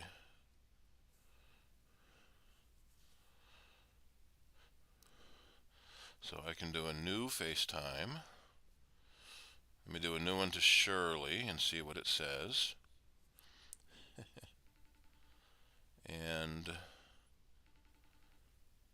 there's a share button. Oh, you can share your screen now. So should I answer it? No, don't answer it. Let me see what the options are.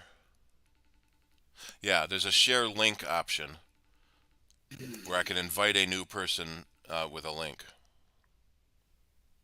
Okay, thank you.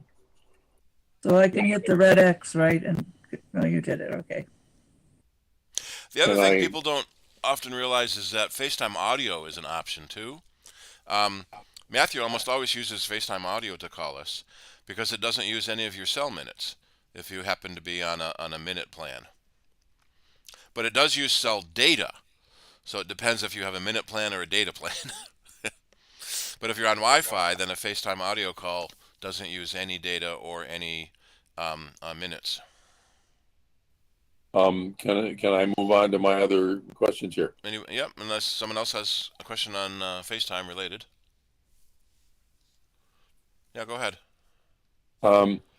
Just one quick one about the iPhone. I ended up, Shirley, despite your experience, I decided to go with Consumer Cellular, and we'll see what happens. All right.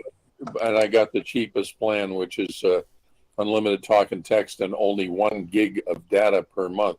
So poking around in the iPhone under cellular service, I saw that I could turn off data via cellular. Yep. And I did that because actually when I was in, the Apple Store had a roughly 1 hour, maybe a little bit more, free introductory class on the thing that I did go to.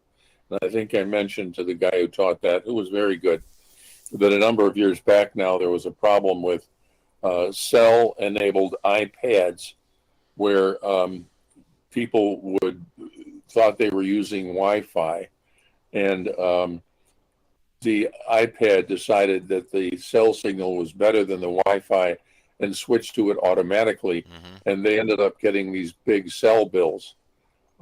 So I think that maybe that is still possible, except that fortunately I think I've turned that off.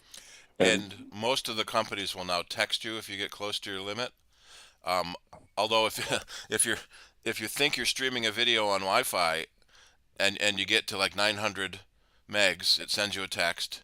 You watch 10 more minutes, it says 950 megs, it sends you a text. You watch 10 more minutes, it says, oh, you're over a gig, we've set you up for the next plan, and they send you a text. Right. So it comes too fast. That is, Charlie, one thing that it might do is kick you into the next plan if you go over it. That's right. They explained that to me. Okay. Thank you. And so what it is I actually have not one but two Wi-Fi hotspots I've had for a few years now that I still intend to keep because my iPad does not have cellular capability.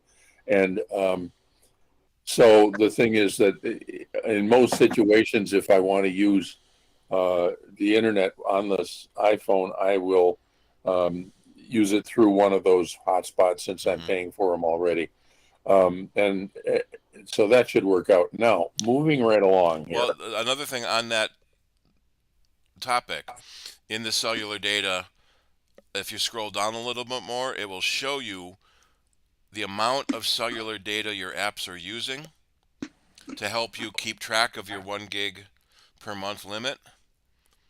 What you need to do is, at the end of your billing month, reset your statistics if you're using that list to keep track of your data. We ran into a customer the other day. They didn't know what data plan to buy, so I looked at their statistics, and they had used 200 gigabytes of data. But when I looked at the date, that was in 10 years. They had never reset their date in 10 years. So that was only 20 gigs a year. So yeah, a gig a month will be perfectly fine for you. So watching that to manage how much data you're using, you want to reset your statistics at the beginning of your calendar of your billing month. Thank you. Yeah, I think I'll be all right with that because there are situations I can foresee where I'm out driving around and I have to use the internet. And at that point, I'll simply turn on Access Cellular. Yeah.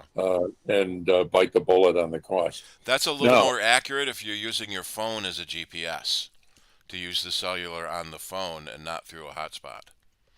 And you can turn your phone into a hotspot too to use on the iPads if you see what the price difference is between your hotspot now and consumer cellular hotspot. Right, but also the way this works out is the iPhone is on the AT&T network, and the two hotspots are on Verizon and T-Mobile. So that'll keep me from being in a complete hole, hopefully. Yep. Now, gosh, you kind of got ahead of my brain there, which is not hard. Anyway, that one's gotten away. Let me go on to the MacBook. Couple of items with the MacBook. And I am in a state of continual low-grade confusion now because I'm dealing with these two devices. There is something that's happening on the MacBook that I think also happened back on the Intel MacBook Pro, but I don't remember for sure. And I don't know if it's a bug or a feature. I have 8 windows currently available in Chrome. And when I open Chrome, they come up, and but they all come up slightly shrunken. And I don't know, I don't really want to get into doing the presenter thing to show what this looks like, although I can if we have to. because and the reason I think that this is also happened with the old computer is that I went up to the menu bar and went across various things until I got to window, and there was no. I mean, there's a thing you could do to go into full screen, but this is a different deal. On the new MacBook, when that happens, if I go up into window, one of the choices is fill, F-I-L-L. And if I click on that, then it becomes full screen, but not full screen like it doesn't show the menu bar. It doesn't hide the menu bar, yeah.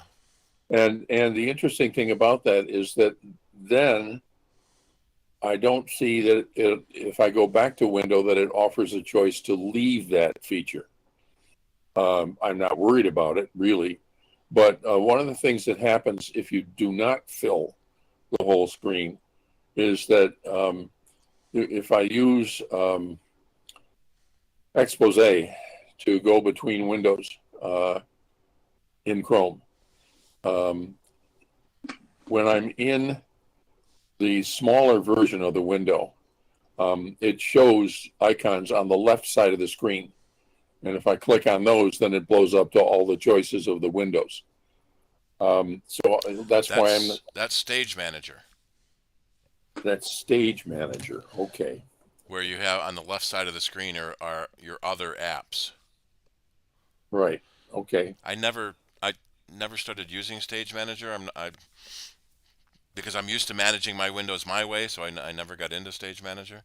Right, But it came from the iPads as a better window management option on an iPad that can only basically have one window open at a time, but there are kludges to let you have 3 windows open at the same time. Years ago, Bob Hoey showed me about hot corners, which I guess maybe he uses. I chose not to use them because I just use expose all the time. But I'll look into Stage Manager. That'll be interesting. You turn that on and off in system preferences.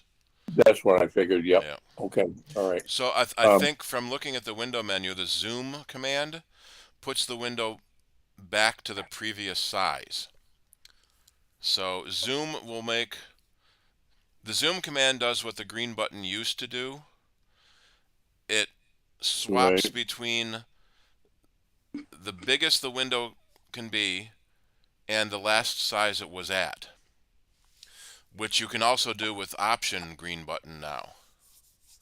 Normally the green button will go into full screen mode now. They switched that, and that's another annoying thing, where full screen mode hides the dock in the menu bar, so you can get concentrating on just one thing. Well, where's my menu bar? It's up at the top. Yeah, right. So the fill command is basically option zoom, or option green button, and the full screen command is just green button. The new one I'm seeing in Sequoia is center. So if your screen is smaller, center will reposition it into the center of your screen without changing the size any.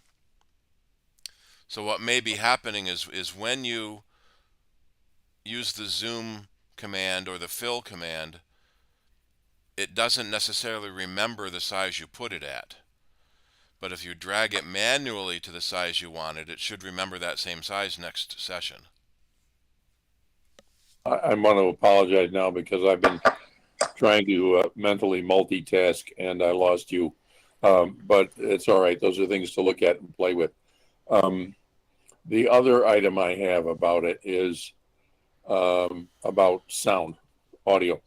On the old computer, there was a little icon up in what I think might be called the status bar of a speaker. And if I clicked on that, it would show me which output it was in use, whether it was the Mac speakers or headphone or whatever. Yeah. Now, if I want to change the volume, I have to go up to Control Center. Yeah. And I click on that, and that lets me mess around with the volume. But if I want that other thing that shows me where the sound is supposed to be coming out of, there is a little, is this an X? There's a little right arrow next to the sound. maybe that's it. Yep. Right. And I can do that, but There is a way I to was just get wondering. this. Yeah, there is a way to get the sound menu back again. Basically, they've tried condensing all of those icons that used to be in the menu bar into Control Center to make Right. room for the cameras now that use some of the top of the screen. So you go into Settings and Control Center, and at the bottom of that window there are options to put things back in the menu bar, including the sound icon and the battery icon and the time machine icon, all the ones that used to be there. Right. And specifically for sound, is it in the sound? No, it's not in the sound control anymore. Well, mine is showing, so it's got to be in Control Center to hide your volume controls.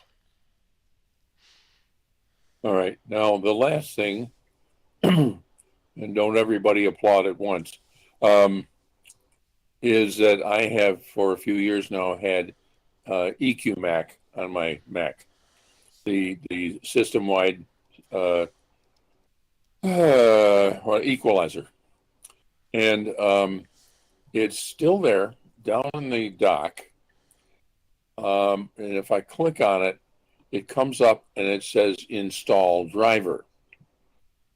And if I click on install driver, nothing happens. Now, whoops, now it says I clicked on it and it says force install and it's doing a countdown. Maybe I don't want to do that during the meeting, but that's interesting. There's because, also, yeah. I've said there's also the possibility that it needs an extra permission. It sounds like something that's going to dig itself into the low level of the operating system. So you might have to go to system settings, and privacy, and see if it needs to be added to your privacy option. Okay, all right. Because in a few years gone back, and I assume, well, I'm not sure whether this also involved the switch from Intel to Apple Silicon, but you talked about 32-bit versus 64-bit apps when people changed upgraded their OS. And I don't think this is the problem here because, damn, I wish I could read my writing. Because it worked fine on the Intel MacBook, and I believe that was handles 64-bit stuff okay. Yeah, system 10.15 or later is 64-bit only. Mission settings or privacy. Okay. But it may have been when you switched from Intel to Apple Silicon, you may have needed to download the new installer for Apple Silicon. The new EQMac installer. Yeah. All right. From what I've been seeing, most websites. Well, so there's two ways to make an app. Three. One is Intel only. One is Apple Silicon only, and the third way is universal, which runs on either. So universal apps are physically bigger, use more disk space because it's both the Intel code and the Apple Silicon code. But it's easier for end users because they don't have to know what computer they have and they don't have to pick. Right. So if you pick wrong and you try to run an Intel app on an Apple Silicon computer, it will run it in the Rosetta translation layer. So yep. It may not give you all the features you want because it may not translate everything. So, somewhere along the line, I did run into something that asked me to install Rosetta. I don't remember for what. Yep. It looks like the EQ Mac is a universal app. So it's got Intel and Apple Silicon in the same file. Thank you. Yeah, okay. Well, there was something else, but it got away, so I'll give the floor to somebody else who wants to ask about something. Thank you very much for your help. Sure. And maybe it will come back to you. Yeah, maybe. Go through a door. It's the door syndrome. You go through a door and you forget everything, including why you went through the door. But I remembered the other day why I went through the door. It was the bathroom, but at least I remembered.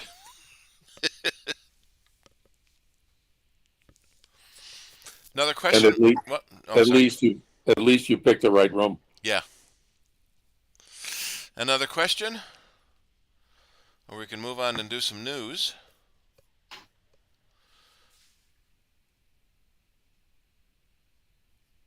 All right, let me bring up my news tab here.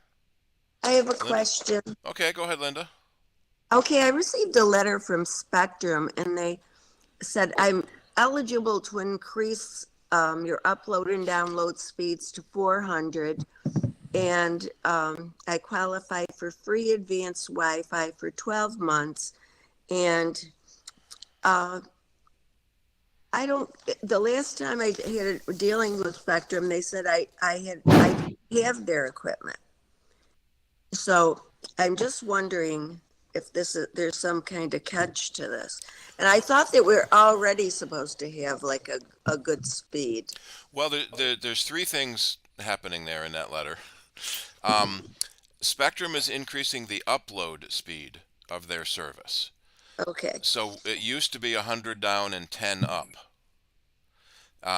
They're changing that to 400 down and 400 up.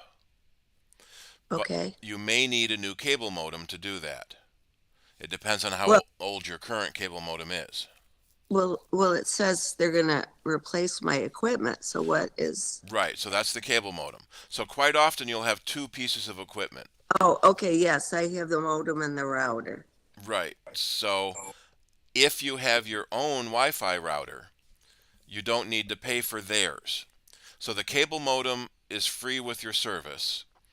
The Wi-Fi router is $7, $8, $10, $12 a month. We get different quotes from different people to use the Spectrum Wi-Fi router.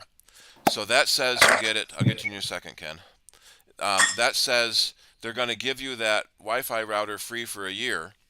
At the end of the year, they're going to start charging you that $10, $12 a month or whatever it is. So that's the catch. Okay. Okay. So and some people like to buy their own router so they don't have to pay the monthly fee. Some people like using Spectrum's router so there's no blaming, pass the blame. So if the internet is down, it's a Spectrum problem, whether it's the Spectrum modem or the Spectrum Wi-Fi. But if you have your own Wi-Fi and your internet is down, you have to do some detective work yourself before you know who to blame. So the letter is legitimate. Okay. You may want to look at what you're paying now versus what they're going to charge you for the new plan. And most people don't need fast upload. That's usually only if you're running a server at your end, a web server that you're serving data to other people. But Yes. it's nice that they are starting to give faster upload speeds anyway. Linda, do you know what your speeds are currently? Yes, I did. I just did a check today, and let's see.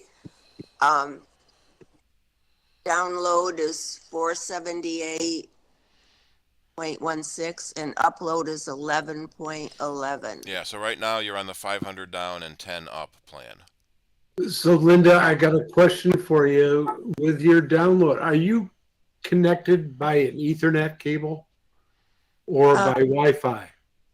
Well, one of my TVs is Ethernet and the other one is Wi-Fi. Well, the computer you're on right the now that you did the computer test with, It's Wi-Fi. because Ethernet will be faster. Well, not necessarily. It depends on which Wi-Fi router you have. So if you have a lot of the problem was with old Apple routers that maxed out at Wi-Fi 5. In fact, you ran into that, Bob, when you switched to Greenlight. You got a new router that was Wi-Fi 6. Now we're on Wi-Fi 7. Yes, I have an Apple router. So you're stuck at Wi-Fi 5 with the Apple Okay. router. But the Apple routers, especially the time capsule, was such a great utility because it was a Wi-Fi router, it was an Ethernet switch, and it was a network backup device, which was very useful. So a lot of people will get a new router. I'm partial to the Eero routers.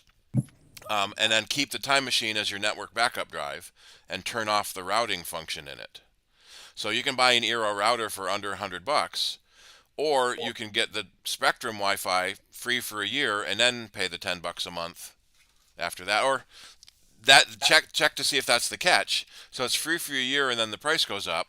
Can you cancel it at the end of the free time, or are you required to pay for it for a year? Is another question. So the reason I asked is because I just had a thing with Spectrum where I was gonna. I told them I was going to cancel, and I gave them all the prices of all the different things that I was going to save money on, and they were going to upgrade me. They upgraded me supposedly to 500 meg download, and I got a new modem. I buy my own modem because I was thinking about maybe moving to Greenlight. So I got my own modem, and it's I'm still not getting the speeds unless like I hooked up my wife's computer to the Ethernet because that's where the cord can reach, right? And she's getting like 400 and whatever download, but I'm right now I'm on my computer next to hers, and I'm probably getting here it is. Well, it's like, okay, it's started at 279, now it's at 150. It's going down, but I'm not getting anywhere near the 500 meg I'm supposed to be getting. And some of that is your Wi-Fi router and the Wi-Fi connection to your computer. If you could get an Ethernet connection, it would be a lot faster. Right. And but what I noticed was even with my download, which I'm supposed to be getting 500, my upload, which typically I would get before this was maybe 9 or 10. I just ran it. It's now 20.3. So there was a 500 down and 25 or 20 up plan for a while. I guess they automatically moved me to whatever. Yeah, if your router was new enough. In fact, everyone who's using Spectrum Internet, reboot your router, your Spectrum cable modem, and you may get the faster speeds automatically if your modem is new enough. You may get one of these same letters, Ken, to give you the 400 up, 400 down. So it's a little bit slower down, but it's a lot faster up. But again, most people don't need much up. The only thing you upload is the text of the URL you type. So, Okay, so but if you're hosting if you're hosting video like we're doing now, that's a lot of upload because you're sending a lot of video up. I was gonna say I just did a test and I doubt I use much of any upload, but my download was 480 and my upload was 503. Yeah, so you're on the 500 up, 500 down. Are you on Ethernet or are you on Wi-Fi? Greenlight. Oh, you're on green, but that's Wi-Fi, right? Yeah. Well, what's your connection to the computer? Is that Wi-Fi or Ethernet? Oh, that's there's no wire. It's It's wireless. Okay, so that's actually really good for wireless. So well, the router is only a couple inches, about a foot away. Yeah. From the computer. So right now I've got Greenlight and I've got an Eero router. On Wi-Fi I'm getting 200 down, but on wired let me see what the wired is. Last time I looked, I was getting the full 500 down. So I think Shirley and I need to switch positions so I can be in the office and she can be in the kitchen. So I'm in the office on Ethernet. Right now I'm on Wi-Fi. Let me see. Yeah, so my router on an Ethernet connection, I'm getting 543 down and 544 up. So that I'm getting the full bandwidth that Greenlight is offering, but Wi-Fi can't handle that at unless you're really close. So that was always the thing. Ethernet is more efficient and often faster, but Wi-Fi is more convenient because you don't have to string wires everywhere. Yeah, because mine it's in a different room. Yep. One of the things I'm experiencing, I don't know if that has to do with, well, whatever, is when I'm on a web sites, it gets hung up all the time. I have to refresh. What system are you on and what browser are you using? I'm using Safari, and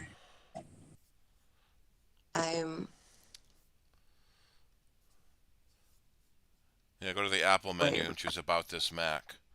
We'll tell you what operating system you're on. Oftentimes that means you need to load an update. But yeah, it's Sequoia 15.3. I know I have Okay. an update tonight. Yeah, the 15.3.1 security patch. Usually that is ads and crap. That the joke always was the ads loads first and then the page you really want to see. But if the ad is having trouble loading, you never see the page you want. And unfortunately, if you hit reload, it starts over again and tries to load the ads first again. Safari is usually pretty good about blocking tracking ads, but some people like using an ad blocker, like a uBlock Origin or AdBlock Plus. The problem is many websites you go to won't work if you have an ad blocker on, because that's how they make their money, is from the ads. Right. You can also try clearing your cache. In the Safari menu, there's a clear history command. Yes. So that will clear your history and your cache. That can sometimes help if it's a cache hit. So normally the cache remembers what you've downloaded so it can display it without downloading it again. But eventually the cache can fill up or get corrupted, so it takes longer to load from cache than it would to just download it from the internet again. Especially with super fast download speeds like we all have these days. Okay. All right, so I should try that. Yeah. Okay. All right. I'll come crying to you if. Sure. Yep. All right, Rick, you had a question? Yes. I have a large hard drive that I would like to turn into a network drive and see if Time Machine would back up then to it over the network. Is there a way to do that? You can use file sharing on a Mac it's connected to, or you can get an empty network drive from Synology or what's the other big one? Well, I don't want to Buffalo. get another network drive. I want to take a Right, drive I already have and make it into a network drive. Right, you get a network box that you plug your drive into, and it becomes a network drive. Why can't we just do that using the sharing capabilities? You can. You can use file sharing on a Mac, but then that Mac has to be on and awake. So that's one of the advantages of a network drive. A standalone network drive is its own little computer. Well, I have a computer that's up 24/7 anyway, so I might as well just hook it up to that. Yep. So you use file sharing, and in the sharing setup, there's a trick. Let me find it. So first they moved to sharing, so you can't find it anymore. Yeah. It's now under general. General and sharing, and then file sharing, and then options. Is it options? You have to tell it to be a Time Machine destination. Okay. Can I partition that drive? Yes. Okay. Yeah. Cool. If you want to impose a quota, basically, so it doesn't just. Yeah, basically, that way I could allocate it for different machines. So. Okay. Let's nice. see if I can find that Mac File sharing time machine.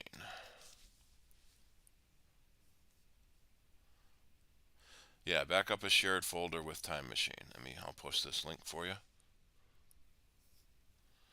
File sharing options, share folder as SMB, and then on the folder you're sharing, you go to advanced options and share as time machine destination.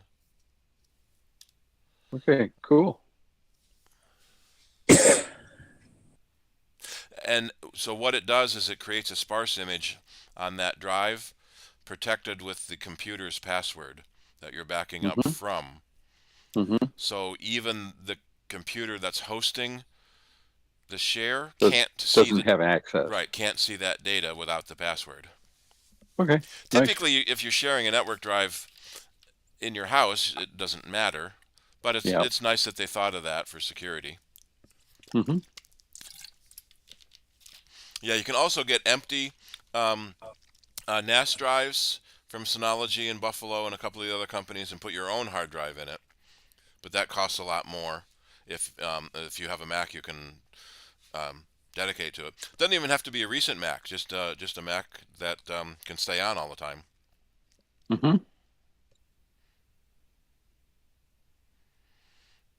Alrighty. Well, thanks, Steve. Yep.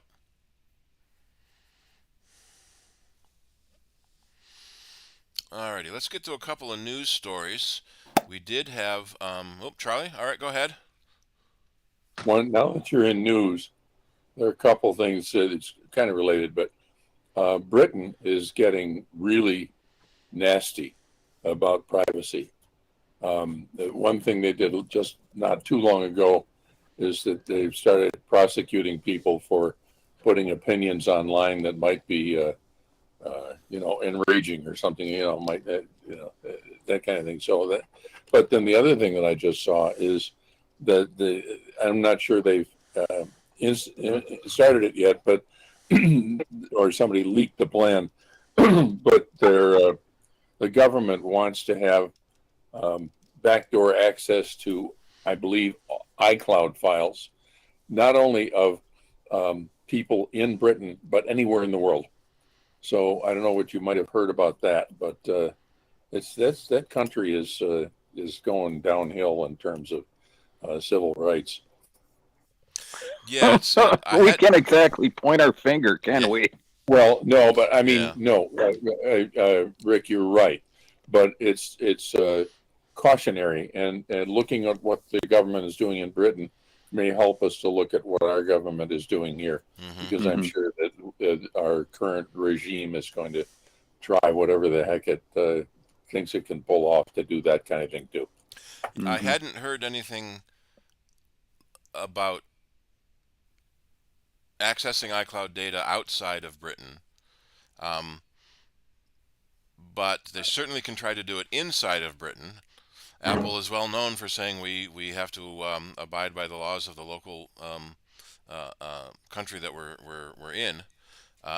Every time they do something the Chinese government says to do in China, they get yelled at. It's, well, just that's the law in China. We have to do that, or they have to pull completely out of China and lose access to what, 1.5 billion customers.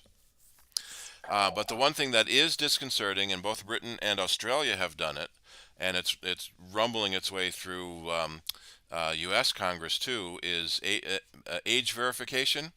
Australia just banned all social media for anyone under 16, and Britain is passed a law demanding age verification for adult websites. If more than 36% of the content on the website is of an adult nature. So first, how are you going to calculate that? But the big problem is there's no way to enforce, are you an adult? There's no technological way to do it without giving up some sort of privacy. Right now, a lot of the websites just say, are you over 18? And you say yes. Well, you're lying. So Britain tried something a couple of years ago where you had to go into a pub and show your ID to prove you were of age to drink. And then they somehow told the government you're of age to look at porn sites. But that meant that the bar had to keep your ID on file. And so there's a lot of concern about data safety and what happens when the bar gets breached or whatnot. And the same sort of thing is the concern, especially with people around the age of consent. It's very hard to tell a 17-year-old with a full beard against a baby-faced 22-year-old. Which one's the legal one, without requiring some sort of proof. So do you hold up your driver's license in front of the camera? Well, then the other end has your driver's license, and that's not good. Or it could be a fake ID, and that's not good. So the laws are getting passed that have no ability to be enforced. And the FBI keeps asking about backdoors to all encryption, which is funny because Homeland Security said that everyone should use encrypted communications like Signal, because the Chinese hackers have been in our telecom network for 20 years, because Congress mandated a backdoor in telephone networks to allow police to do subpoenas on telephone calls, which proves you can't have a backdoor or anyone will get in. If there's a backdoor for someone to get in, anyone will get in. Who's going to be responsible when there's a breach like that? You're always blaming somebody, but there's no way to have a safe backdoor with the government holding the keys, because the government is well known for losing data and having breaches. And in many cases, someone put an interesting analogy about all the amount of data that the police can collect on you, that it's like a 4K television. It's got 1 billion pixels on it, and 2 of them are black because you can't get backdoor encryption into your iCloud data. And the FBI doesn't like that. They want to have all the pixels accessible. But what Apple has said and done is, with a valid subpoena, they can get into your iCloud data, because they're storing the data, they're storing the key. When you log into iCloud, it has to compare your key against the stored key. So Apple can get into your iCloud data unless you turn on advanced data protection in your settings, which makes it a pain. If you forgot your password, it's very hard to get back into your data. But it means that no one can get into your data without the password, but not even you. The other thing that advanced protection does, and it's a real pain in service, is that it doesn't allow you to change your password unless you are in a what do they call it? A known location.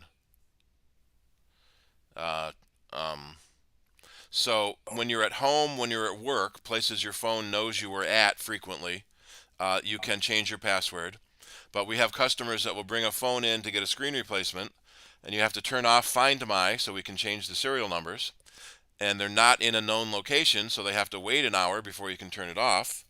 So that advanced data protection was a way for someone, if someone stole your phone, they wouldn't be able to change your password to something they knew while you had your phone unlocked. There was a big controversy a couple of years ago about police would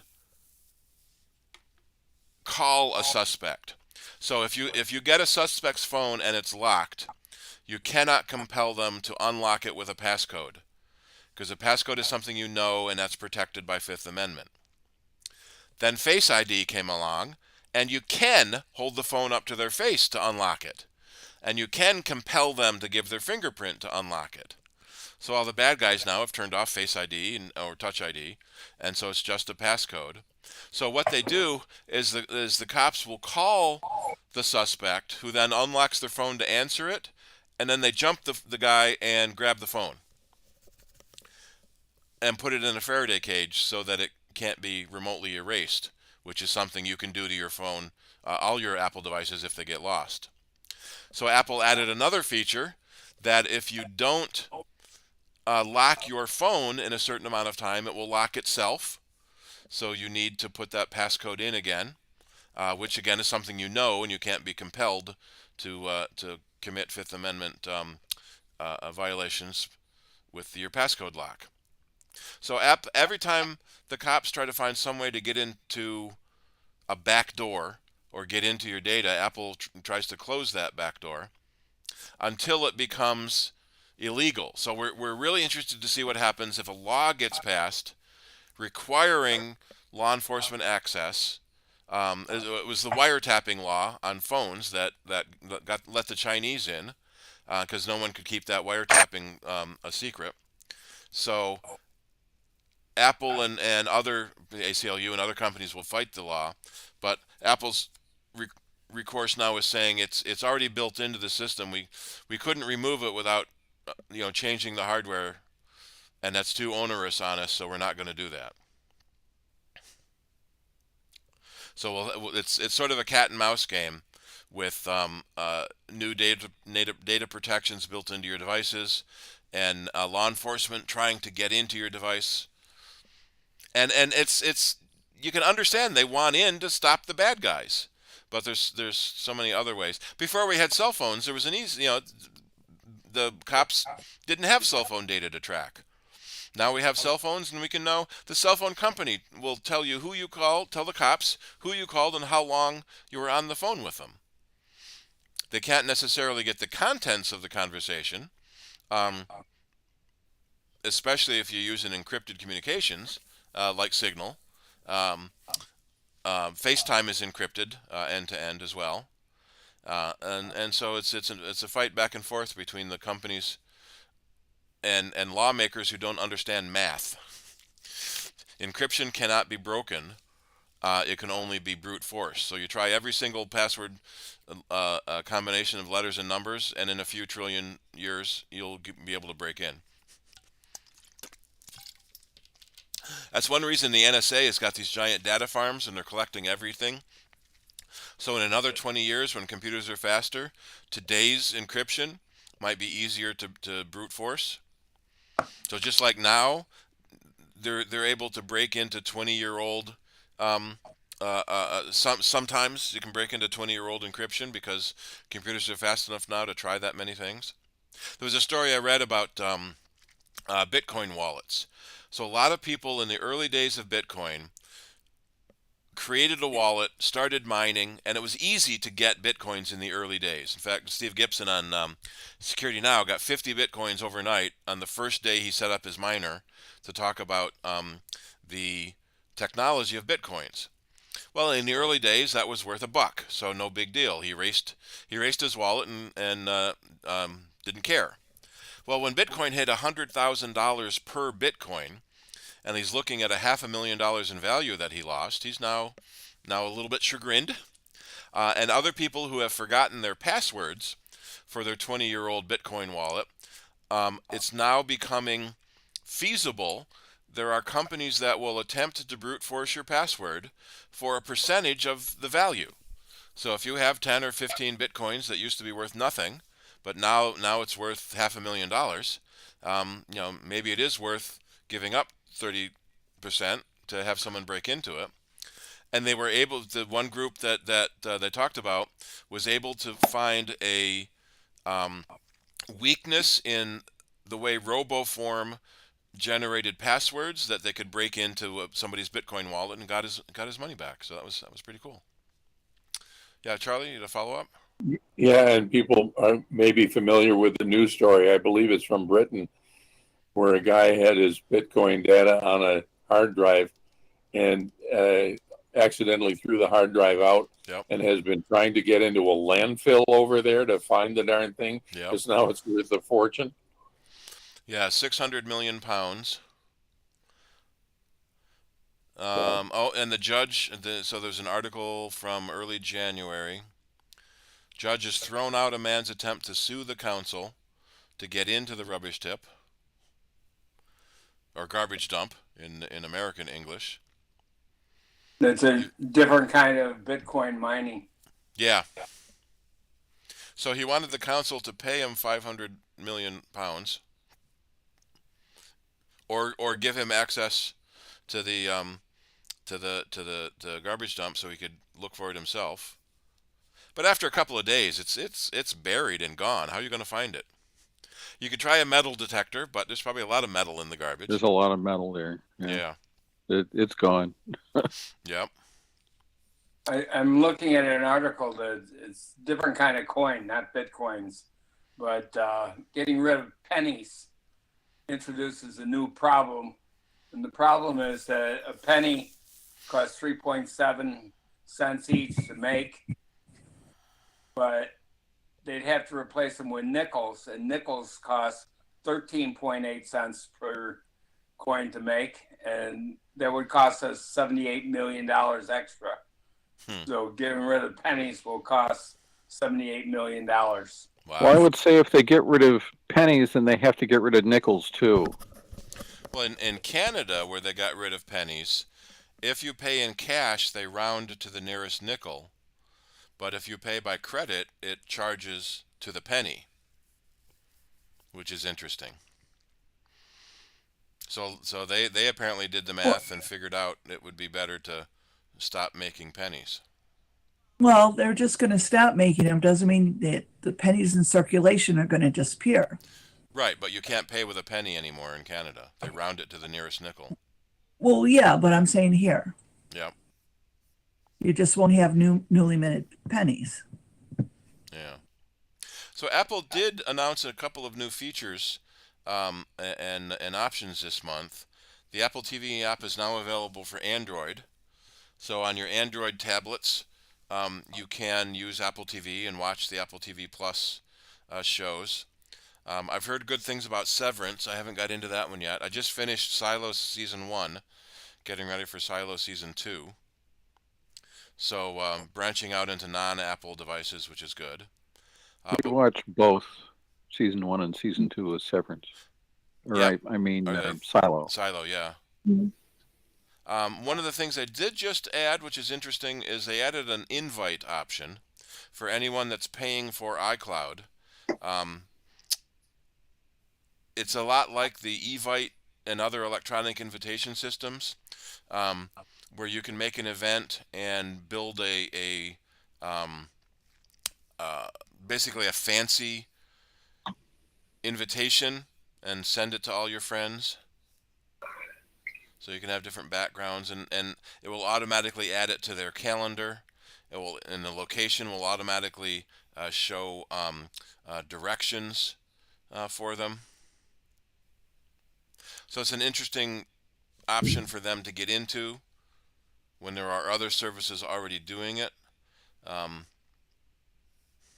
So adding it with Apple Intelligence, so your phone may notice that there's a birthday coming up and offer to create an invitation for you. So that was kind of an interesting option. So anyone who pays for iCloud and has the iCloud Plus subscription service, so if you're paying for extra data storage or private relay or family sharing, then you can get iCloud Plus for as little as 99 cents a month to get this feature. So it's nice that they keep adding features. But that reminds me, Shirley, did you subscribe to Apple News Plus on purpose?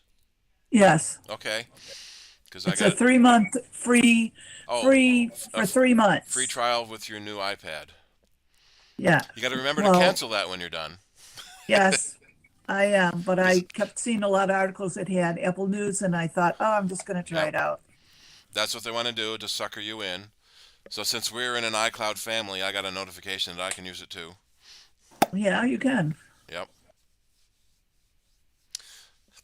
Charlie, something, you got another comment? Yeah, along that line, I've seen some article or whatever about an online a website or something like that, and I don't know I can't remember what it's called, but you subscribe to it and it will remind you when all your free trials are coming up, so you can cancel them. It is like Equifax, isn't it? Experian.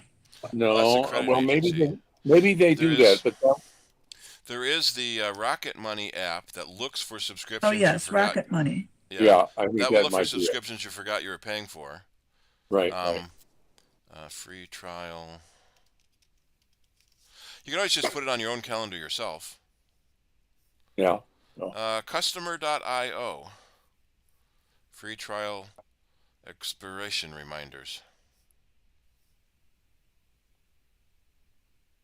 Oh, this is for you to put into your website so you can let someone else figure out when to get notified. From the Federal Trade Commission. Watch out about these free trials and auto renewals. Let me see. Let me add my search. App to check for free trial expiration. Yeah, Rocket Money does subscriptions.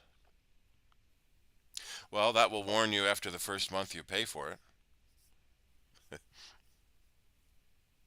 So I want to know, so Rocket Money, you have to give them all your credentials for your email service and all of your other services for them to know what subscriptions you're paying. So your bank accounts, your checking accounts, your credit card accounts. And who wants to do that? Yeah, so you have to trust that Rocket Money is going to do okay about that. Things you have purchased on your Apple subscription, you can see in your subscription list in settings. Let me try Mac. Apple subscription. Yeah, manage Apple subscriptions. Yeah, so you can go into the App Store, go to your account, and then manage subscriptions. So you can see what subscriptions you currently have. On the computer, you go to settings, Apple ID, media and purchases, and subscriptions.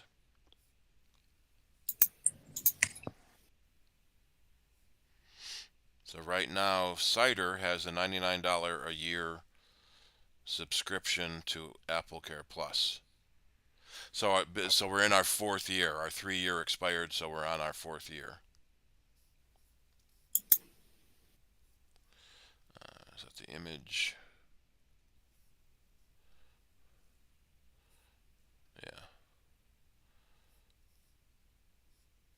Yeah, manage subscriptions. So that's if you subscribe that for only things you've subscribed through from Apple. But I don't see another app that will do that. If you find it again, Charlie, let us know. It's one of those things where, oh, that's neat, I should write it down, and then you never write it down. Right, and I think it might be that it was the Rocket Money thing. I don't know. Because they were really advertising that for a while. Yeah, when you sign up for a free trial, add it to your calendar to remember to unsubscribe. Boy. Oh, here's one. I did stop sharing that window. Let me start it again. Recurly. Does that sound like it? Never heard of it. Yeah, actually, it might be. It's something started with an R, or RE something, and it was a fairly short word, but I can't remember past that. Yeah, subscription management. Free trial management. Create a spreadsheet, yep. FTC, yeah, that's what we were looking for.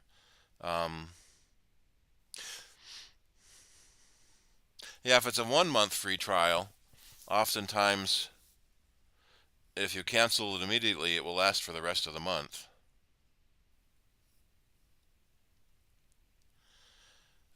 If you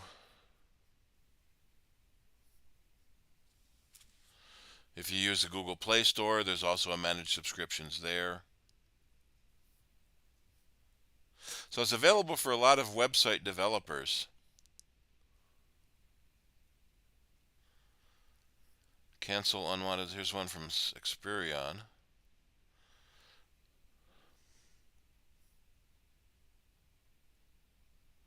So they have a service. So they already have all your credit card information. So that's interesting to find subscriptions you forgot about. Yeah, so they already know your social security number. I'm trying to find out how much it's going to cost before I sign up for it. I don't see a pricing option.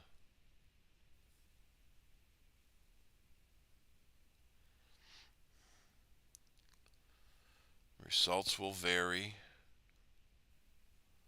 Sign up to learn more. I want to learn more without signing up. Well, free scan. Let me see what it does there. Yep, same thing. Enter your social security number. I don't want to sign up for a free trial to your free trial monitoring thing.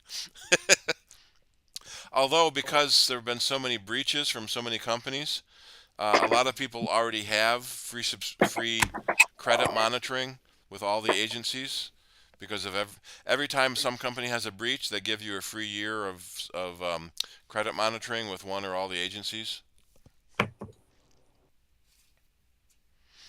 Which is crazy.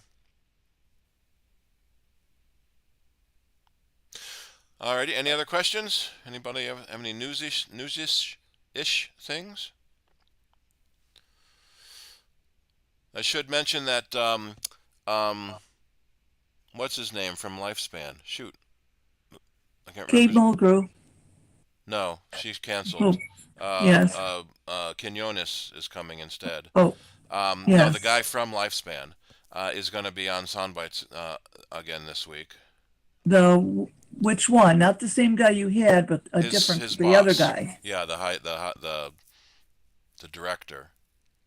Wasn't he the one who was on the first time? Yeah, he's been So he's been on a few times. Yes. So Okay, he's the so one he's who was coming talking back. about scams, right? Yeah, scams, particularly against the elderly. Lifespan is an elderly advocate group. And then Shirley's birthday dinner is Sunday, right? Yep. Sunday at 5, if anyone wants to come. What's the restaurant again, Shirley's? Rhinebeck. Ryan. Hopefully the weather will Rhinebeck and cooperate. Canandaigua.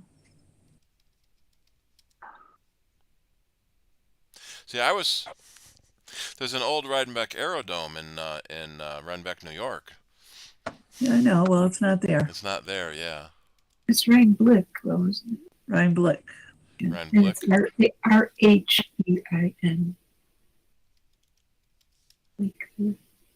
Do they have a website with a menu? Yes. Yeah, Yes, they do. Rhineblick.net. Plus, they have specials too, so it's 10 o'clock and I'm going to have Yep, to leave. it's So getting late. good night, everybody. Okay. Yes. Bob. Saturday, Yes, Bob. Saturday I won't be available for the green apples. We don't have that many coming anyway, but we did last month. Anyway, everybody have a good evening and all right. Yep. see you You too. sometime soon. Good night. Hey, Bob. Good Or night. next week, I guess. All right. If anyone Sounds wants like to a carpool to Canandaigua, I'm sure that could be arranged too. all right. So I think it's 10 o'clock. I think it's time to say goodnight. Yep. Good night Good and night. thank you. To everyone Yep. still here. Dare we Yes. talk politics after yeah. the meeting? Yeah. I know, Do we? is that Do we Kim? really? Is Kim here on her iPhone? Just named iPhone? Actually, there's two just named iPhones. One of them might have been me earlier when I was in my car. Well, I see Carol A is twice. Yeah, that was from logging in on the Yeah. Mac Mini, and then If you close the window, it stays connected to the meeting. You actually have to say leave meeting. But when I end the meeting, you'll be gone anyway. Cut the Good. cord. It was good seeing you, Linda. Yep. Alrighty. So I guess you did your closing, didn't you, Shirley? So I guess we all say goodnight, right? And I'll stop recording. Yep. Yep. And I'll see whoever's going to come on Sunday. okay, and All right. Shirley, And I'll see you tomorrow.